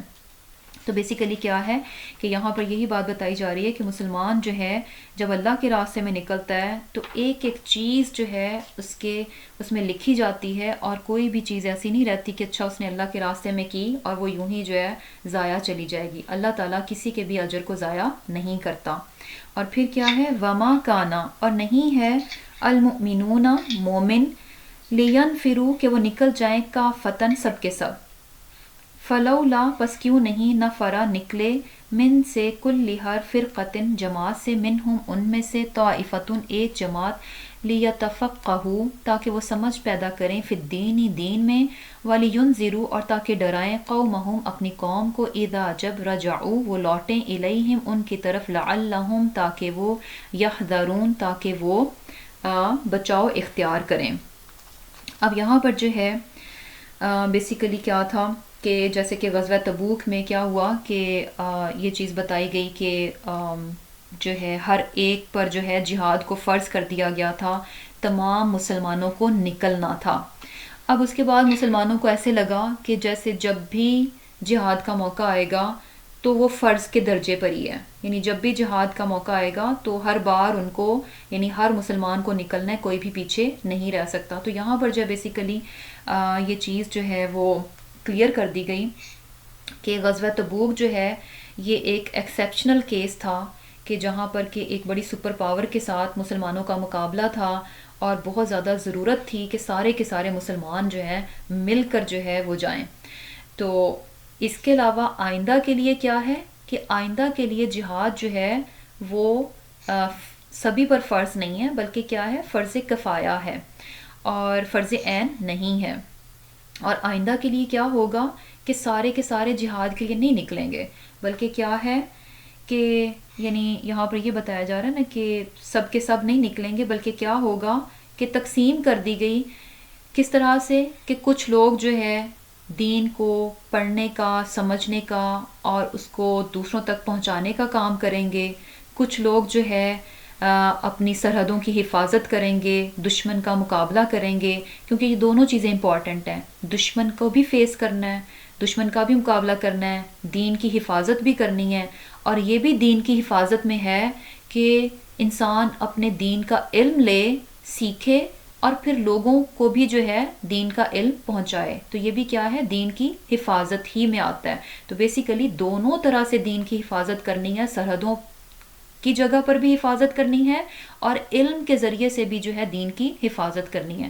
تو یہاں پر یہی چیز بتا دی گئی کہ سارے کے سارے ایک ہی کام کو نہیں کریں گے بلکہ کیا ہے کہ کچھ لوگ جو ہے سرحدوں کی حفاظت کریں گے اور کچھ کیا ہے دین کو سمجھنے کا سیکھنے کا کام کریں گے. اور کیوں کریں گے؟ تاکہ وہ جو ہے اذا رجعوا الیہم کہ وہ دوسرے لوگوں کی طرف جائیں, اپنی قوم کی طرف جائیں اور جا کر جو ہے ان پر جو ہے ان کو جو ہے دین سکھائیں. کیونکہ بیسیکلی دین جو ہے بیسیکلی کہاں پر تھا؟ مدینہ میں تھا. آپ صلی اللہ علیہ وسلم پر وہی نازل ہو رہی تھی. اب ایسا پاسبل نہیں تھا کیونکہ دیکھیں جب اینڈ پہ غزوہ تبوک کے بعد کیا تھا کہ بہت سے قبیلے جو ہے وہ ارد گرد کے مسلمان ہو چکے تھے, کافی زیادہ اسلام جو ہے وہ پھیل چکا تھا. اب سارے کے سارے لوگ اٹھ کر مدینہ میں نہیں اپنی رہائش رکھ سکتے تھے. تو یہاں پر کیا تھا کہ لوگ آئیں, آ کر کچھ لوگ جو ہیں یعنی ارد گرد کے جو قبیلے ہیں وہاں سے دیہاتوں میں سے کچھ لوگ آئیں اور آ کر جو ہے آپ صلی اللہ علیہ وسلم سے دین کو سیکھیں اور سیکھنے کے بعد واپس جب اپنی قوم میں جائیں تو وہاں اپنی قوم کو جا کر دین کو سکھائیں. وہاں اپنی قوم کو کیوں سکھائیں؟ لعلہم یحذرون تاکہ ان کو بھی پتہ چلے کہ انہوں نے کن کاموں کو کرنا ہے اور کن کو نہیں کرنا, کیا کیا احکامات ہیں. اور پھر کیا ہے کہ یا ایھا الذین آمنو اے لوگو جو ایمان لائے ہو, قاتلو لڑو الذین ان لوگوں سے جو یلونکم تمہارے نزدیک ہیں, من الکفاری کافروں میں سے, ولیجدوا اور چاہیے کہ وہ پائیں فیکم تمہارے اندر یعنی مسلمانوں کے اندر غلظۃً سختی, وعلموا اور جان لو ان اللہ بے شک اللہ مع المتقین پرہیزگاروں کے ساتھ ہے. اب مسلمانوں کو یہ کہا جا رہا ہے کہ ان کو لڑنا ہے, کن کے ساتھ لڑنا ہے؟ جو نزدیک کے کفار ہیں. اب نزدیک کے کفار کیسے؟ یعنی بیسیکلی کیا ہے کہ یہ جب کام شروع ہوگا تو کہاں سے شروع ہوگا؟ بالکل قریب سے شروع ہوگا. یعنی اسلام کو جب پھیلایا جائے گا تو اس کے پھیلانے کا کام کہاں سے شروع کیا جائے گا؟ بالکل قریب سے. یعنی قریب قریب کے جو کافر ہیں, قریب قریب کے جو نان مسلمز ہیں, ان سے کام کو شروع کیا جائے گا کہ ان کو جو ہے دین اسلام جو ہے وہ پہنچایا جائے گا. اور اس طرح کرتے کرتے آہستہ آہستہ اس دائرے کو جو ہے باہر کی طرف بڑھایا جائے گا. ایسے نہیں ہے کہ قریب کے لوگ جو ہیں وہ کفر پر ہیں اور آپ ان کو چھوڑ کر جو ہے اور جو زیادہ یعنی دور کے لوگ ہیں ان کو جو ہے وہ دین پہنچائیں. یعنی بیسیکلی ہم آپ صلی اللہ علیہ وسلم کے اسوہ سے بھی دیکھتے ہیں کہ آپ صلی اللہ علیہ وسلم نے یعنی مدینہ میں تھے تو وہاں پر مدینہ میں پہلے اسلام کو جو ہے ان لوگوں تک پہنچایا, پھر جو ہے یعنی مشرکین مکہ جو تھے ان کے ساتھ ڈیل کیا اور آہستہ آہستہ جو ہے جو ارد گرد کے قبائل تھے, دیہاتی تھے, ان تک اسلام کو پہنچایا گیا. یعنی بیسیکلی آہستہ آہستہ مدینہ سے بات شروع ہوئی اور اس کا دائرہ آہستہ آہستہ باہر کی طرف بڑھتا گیا بڑھتا گیا بڑھتا گیا. فائنلی جو ہے پورا جزیرۃ العرب جو تھا وہ سارے کا سارا مسلمان ہو گیا. اور پھر اس کے بعد ہم دیکھتے ہیں کہ پھر اس کے بعد جو ہے یعنی اہل کتاب کی باری آتی ہے, یعنی عرب سے باہر جو کفار ہیں ان کے ساتھ جو ہے وہ ڈیل کیا گیا, ان تک جو ہے اسلام کو پہنچایا گیا. تو اس طرح سے کیا ہے کہ گھر سے کام کا آغاز ہوا اور پھر آہستہ آہستہ باہر کی طرف. تو یہ چیز ہمارے لیے بھی ہے کہ جب ہم کچھ اچھا سیکھیں, کچھ اچھی بات ہمیں پتہ چلے تو سب سے پہلے اس کے حقدار کون ہیں؟ ہمارے اپنے گھر والے، کہ ہم اپنے گھر والوں سے جو ہے اس کام کو شروع کریں. اصلاح جو ہے اپنے گھر سے ہی شروع ہونی چاہیے. یہ نہیں ہے کہ گھر والوں کی تو ہم اصلاح نہ کریں لیکن اٹھ کر جو ہے باہر لوگوں کی اصلاح کرتے پھریں. اور پھر کیا ہے کہ کفار جو ہے تم میں سختی پائیں. سختی کیسے؟ یعنی سختی سے مراد یہ نہیں ہے کہ مسلمان جو ہیں کفار کے ساتھ بڑے بد اخلاق قسم کے ہونے چاہیے، نہیں. سختی سے مراد کیا ہے کہ کفار کو یہ بات بڑے اچھے سے پتہ ہو کہ یہ مسلمان اپنے ایمان کے بڑے پکے ہیں، ان کو ان کے ایمان سے ہلانا، ان کے ایمان سے پھسلانا جو ہے نا وہ آسان نہیں ہے، ناممکن ہے کہ یہ جو ہے کسی بھی طریقے سے جو ہے وہ اپنے ایمان کو چھوڑ دیں. تو بیسیکلی کیا بات پتہ چل رہی ہے؟ یہ کیسے ہوگا؟ یہ ایمان کی سختی جو ہے کفار پر کیسے نمایاں ہوگی؟ جب ایک انسان جو ہے نا پریکٹسنگ مسلمان بنے گا، جب وہ اپنے دین کی پریکٹس کرے گا، کسی حال میں بھی وہ اپنے دین پر کمپرومائز نہیں کرتا، ہر حال میں اپنے دین پر پریکٹس کرتا ہے، تو اس چیز سے سامنے والے پر یہ بات بڑی عیاں ہو جاتی ہے کہ بھئی چاہے جو بھی حالات ہوں یہ لوگ اپنے دین سے پیچھے نہیں ہٹتے، یہ اپنے معاملات میں کیا ہیں؟ بڑے فرم ہیں، اپنے دین پر بڑی مضبوطی سے عمل کرتے ہیں. تو بیسیکلی کیا ہے کہ یہی بات بتائی جا رہی ہے. دو باتیں بتائی گئیں کہ اصلاح کا کام، دین کو پھیلانے کا کام کہاں سے شروع ہوگا؟ اپنے گھر سے شروع ہوگا اور آہستہ آہستہ باہر کی طرف جائے گا. اور سیکنڈ چیز کیا ہے کہ انسان جو ہے اپنے ایمان میں بہت پکا ہو، یعنی کافر جو ہے نا اس کو ترن والا نہ سمجھے کہ تھوڑا سا ہم اس کو پھسلائیں گے تو یہ اپنے دین پر کمپرومائز کر جائے گا. نہیں، ایک مسلمان کو ایسا نہیں ہونا چاہیے. اور اللہ تعالیٰ کیا ہے؟ متقین کے ساتھ ہے. اور پھر کیا ہے؟ وَإِذَا مَا، اور جب بھی انزلت نازل ہوتی ہے سورتن کوئی سورت، فمنہم تو ان میں سے من بعض لوگ یقولو کہتے ہیں ایکم کون تم میں سے زیادت ہو زیادہ کیا اس کا ہاذی اس نے یعنی اس صورت نے ایمانن ایمان. فَأَمَّا الَّذِينَ پس وہ لوگ جو آمنو ایمان لائے، فَزَادَتْهُمْ پس زیادہ کر دیا ان کا ایمانن ایمان، وَهُمْ اور وہ یستبشرون خوش ہوتے ہیں. اب یہاں پر جو ہے بیسیکلی ان آیات میں تھوڑا سا منافقین کی جو رویہ ہے اس کے بارے میں بتایا جا رہا ہے کہ جب کوئی صورت نازل ہوتی ہے تو یہ جو منافق ہیں یہ بیسیکلی مذاق کرتے ہیں مسلمانوں سے کہ اچھا آیات نازل ہوئی ہیں، احکامات نازل ہوئے ہیں، وحی آئی ہے، تو اچھا ان وحی سے، ان آیات کے نازل ہونے سے، ان احکامات کے نازل ہونے سے تمہارے ایمان میں کیا اضافہ ہوا؟ یعنی بیسیکلی بطور مذاق جو ہے یہ مسلمانوں سے اس طرح کی باتیں کرتے تھے. لیکن اللہ تعالیٰ فرما رہے ہیں کہ جو ایمان والے ہیں وہ تو اس بات پر بڑے خوش ہوتے ہیں کہ جب وحی نازل ہوتی ہے، جب احکامات نازل ہوتے ہیں تو ایمان والے بڑے خوش ہوتے ہیں. کیوں خوش ہوتے ہیں؟ کیونکہ انہیں نیکیوں کے موقع مل جاتے ہیں کہ اچھا اب یہ حکم آ گیا، ہم اس پر عمل کریں گے تو اس کے بدلے میں ہمیں یہ جو ہے وہ اجر ملے گا. تو مومن جو ہے احکامات پر سننے پر جو ہے وہ خوش ہوتا ہے، اس کے ایمان میں اضافہ ہوتا ہے. اب دوسری طرف وہ لوگ وَأَمَّا الَّذِينَ فِي قُلُوبِهِمْ، وہ لوگ جن کے دلوں میں مرضٌ بیماری ہے یعنی منافقت ہے، ان کا حال کیا ہوتا ہے؟ فَزَادَتْهُمْ پس زیادہ کی ان کی رجسن الی رجسہم نجاست پر نجاست ان کی، وَمَاتُوا اور وہ ایسے مرے وَهُمْ کافرون کہ وہ کافر ہی تھے. اب دوسری طرف وہ لوگ جو کہ کیا ہیں جن کے دلوں میں بیماری ہے یعنی منافقت ہے، تو ان کے سامنے جب اللہ تعالیٰ کے احکامات آتے ہیں یا آیات پڑھی جاتی ہیں تو ان کے ایمان میں اضافہ نہیں ہوتا بلکہ ان کی بیماری میں اضافہ ہو جاتا ہے، ان کی منافقت اور زیادہ بڑھ جاتی ہے، ان کی جو گندگی ہے، ان کی جو نجاست ہے وہ اور زیادہ بڑھ جاتی ہے. اب یہ ایسے ہی ہے، دیکھیں کہ اس کی مثال کیا ہے کہ سیم وہی آیات ہیں، مومن کا تو ایمان بڑھ جاتا ہے اور منافق کی گندگی میں اضافہ ہو جاتا ہے. کیوں؟ کیونکہ دیکھیں کہ بارش جو ہے وہ اپنے آپ میں صاف ستھری ہوتی ہے. اب یہ ڈیپینڈ کرتا ہے کہ اس کا رزلٹ بارش کے پڑنے پر رزلٹ کیسا نکلے گا کہ جس زمین پر وہ برستی ہے. اگر تو اچھی صاف ستھری زمین پر بارش برسے، زرخیز زمین پر برسے، تو وہاں پر کیا ہوتا ہے؟ سبزہ آ جاتا ہے، خوب لہلہا اٹھتی ہے، خوب ہری بھری ہو جاتی ہے. بارش نے اس زمین کو کیا کر دیا؟ سرسبز و شاداب کر دیا. وہی سیم صاف ستھری پاک بارش جب ایک گندگی اور کوڑے والی جگہ پر، گاربیج والی جگہ پر پڑتی ہے تو وہاں کیا ہوتی ہے اور زیادہ، پہلے وہ اگر گاربیج ڈرائی ہوتا ہے تو بارش کے بعد جب وہ گیلا ہو جاتا ہے اور زیادہ بدبو کے بھبکے آتے ہیں اور زیادہ گندی اسمیل ہو جاتی ہے. اب بارش کا تو قصور نہیں ہوتا، قصور کس کا ہے کہ وہاں پر زمین پر کیا تھی، گندگی تھی. تو بیسیکلی یہاں پر بھی یہی فرق ہے کہ چونکہ ان کے دلوں میں منافقت ہے تو یہ قرآن جو ہے نا ان کو فائدہ نہیں دے رہا بلکہ ان کی گندگی میں اضافہ ہو رہا ہے. اب بیسیکلی یعنی صاف زمین سے کیا مراد ہے، یعنی بیسیکلی قرآن جو ہے یہ احکامات جو ہیں کس شخص کو فائدہ دیں گے، صاف زمین کیسے ہوگی، یعنی وہ شخص کہ جو دل سے اپنی اصلاح کرنا چاہتا ہے، جو دل سے اپنی اصلاح کرنا چاہتا ہے، اپنے آپ کو سدھارنا چاہتا ہے. تو یہ کیا ہے، صاف زمین کی طرح ہے کہ جیسے اس پر احکامات آئیں گے ان کے مطابق وہ اپنے آپ کو ڈھال لے گا اور بہترین مومن کی صورت میں جو ہے وہ نکھر جائے گا.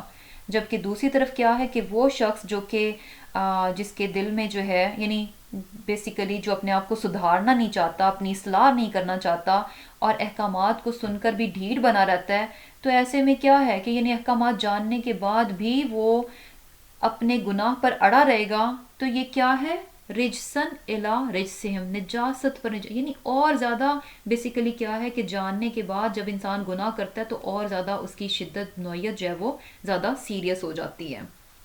اور پھر کیا ہے کہ یہ اب ان کے دلوں میں چونکہ بیماری ہے اور یہ قرآن ان کو فائدہ نہیں دے رہا. کیوں فائدہ نہیں دے رہا؟ کیونکہ یہ اپنی اصلاح نہیں کرنا چاہتے، اپنے آپ کو بدلنا نہیں چاہتے، اپنے آپ کو سدھارنا نہیں چاہتے.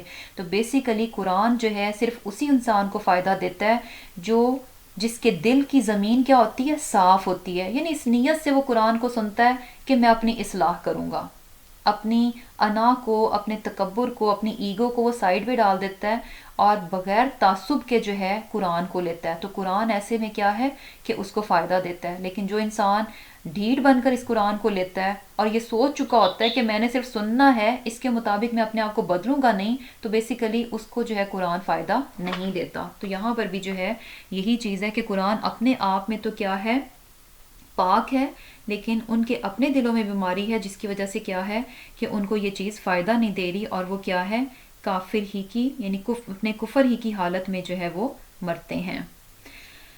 اب ہمارا ٹائم جو ہے خاصا اپ ہو چکا ہے اور ہماری آیات تھوڑی سی رہتی ہیں، لیکن انشاءاللہ یہ کہ اس کو نیکسٹ ٹائم ہی کمپلیٹ کر لیں گے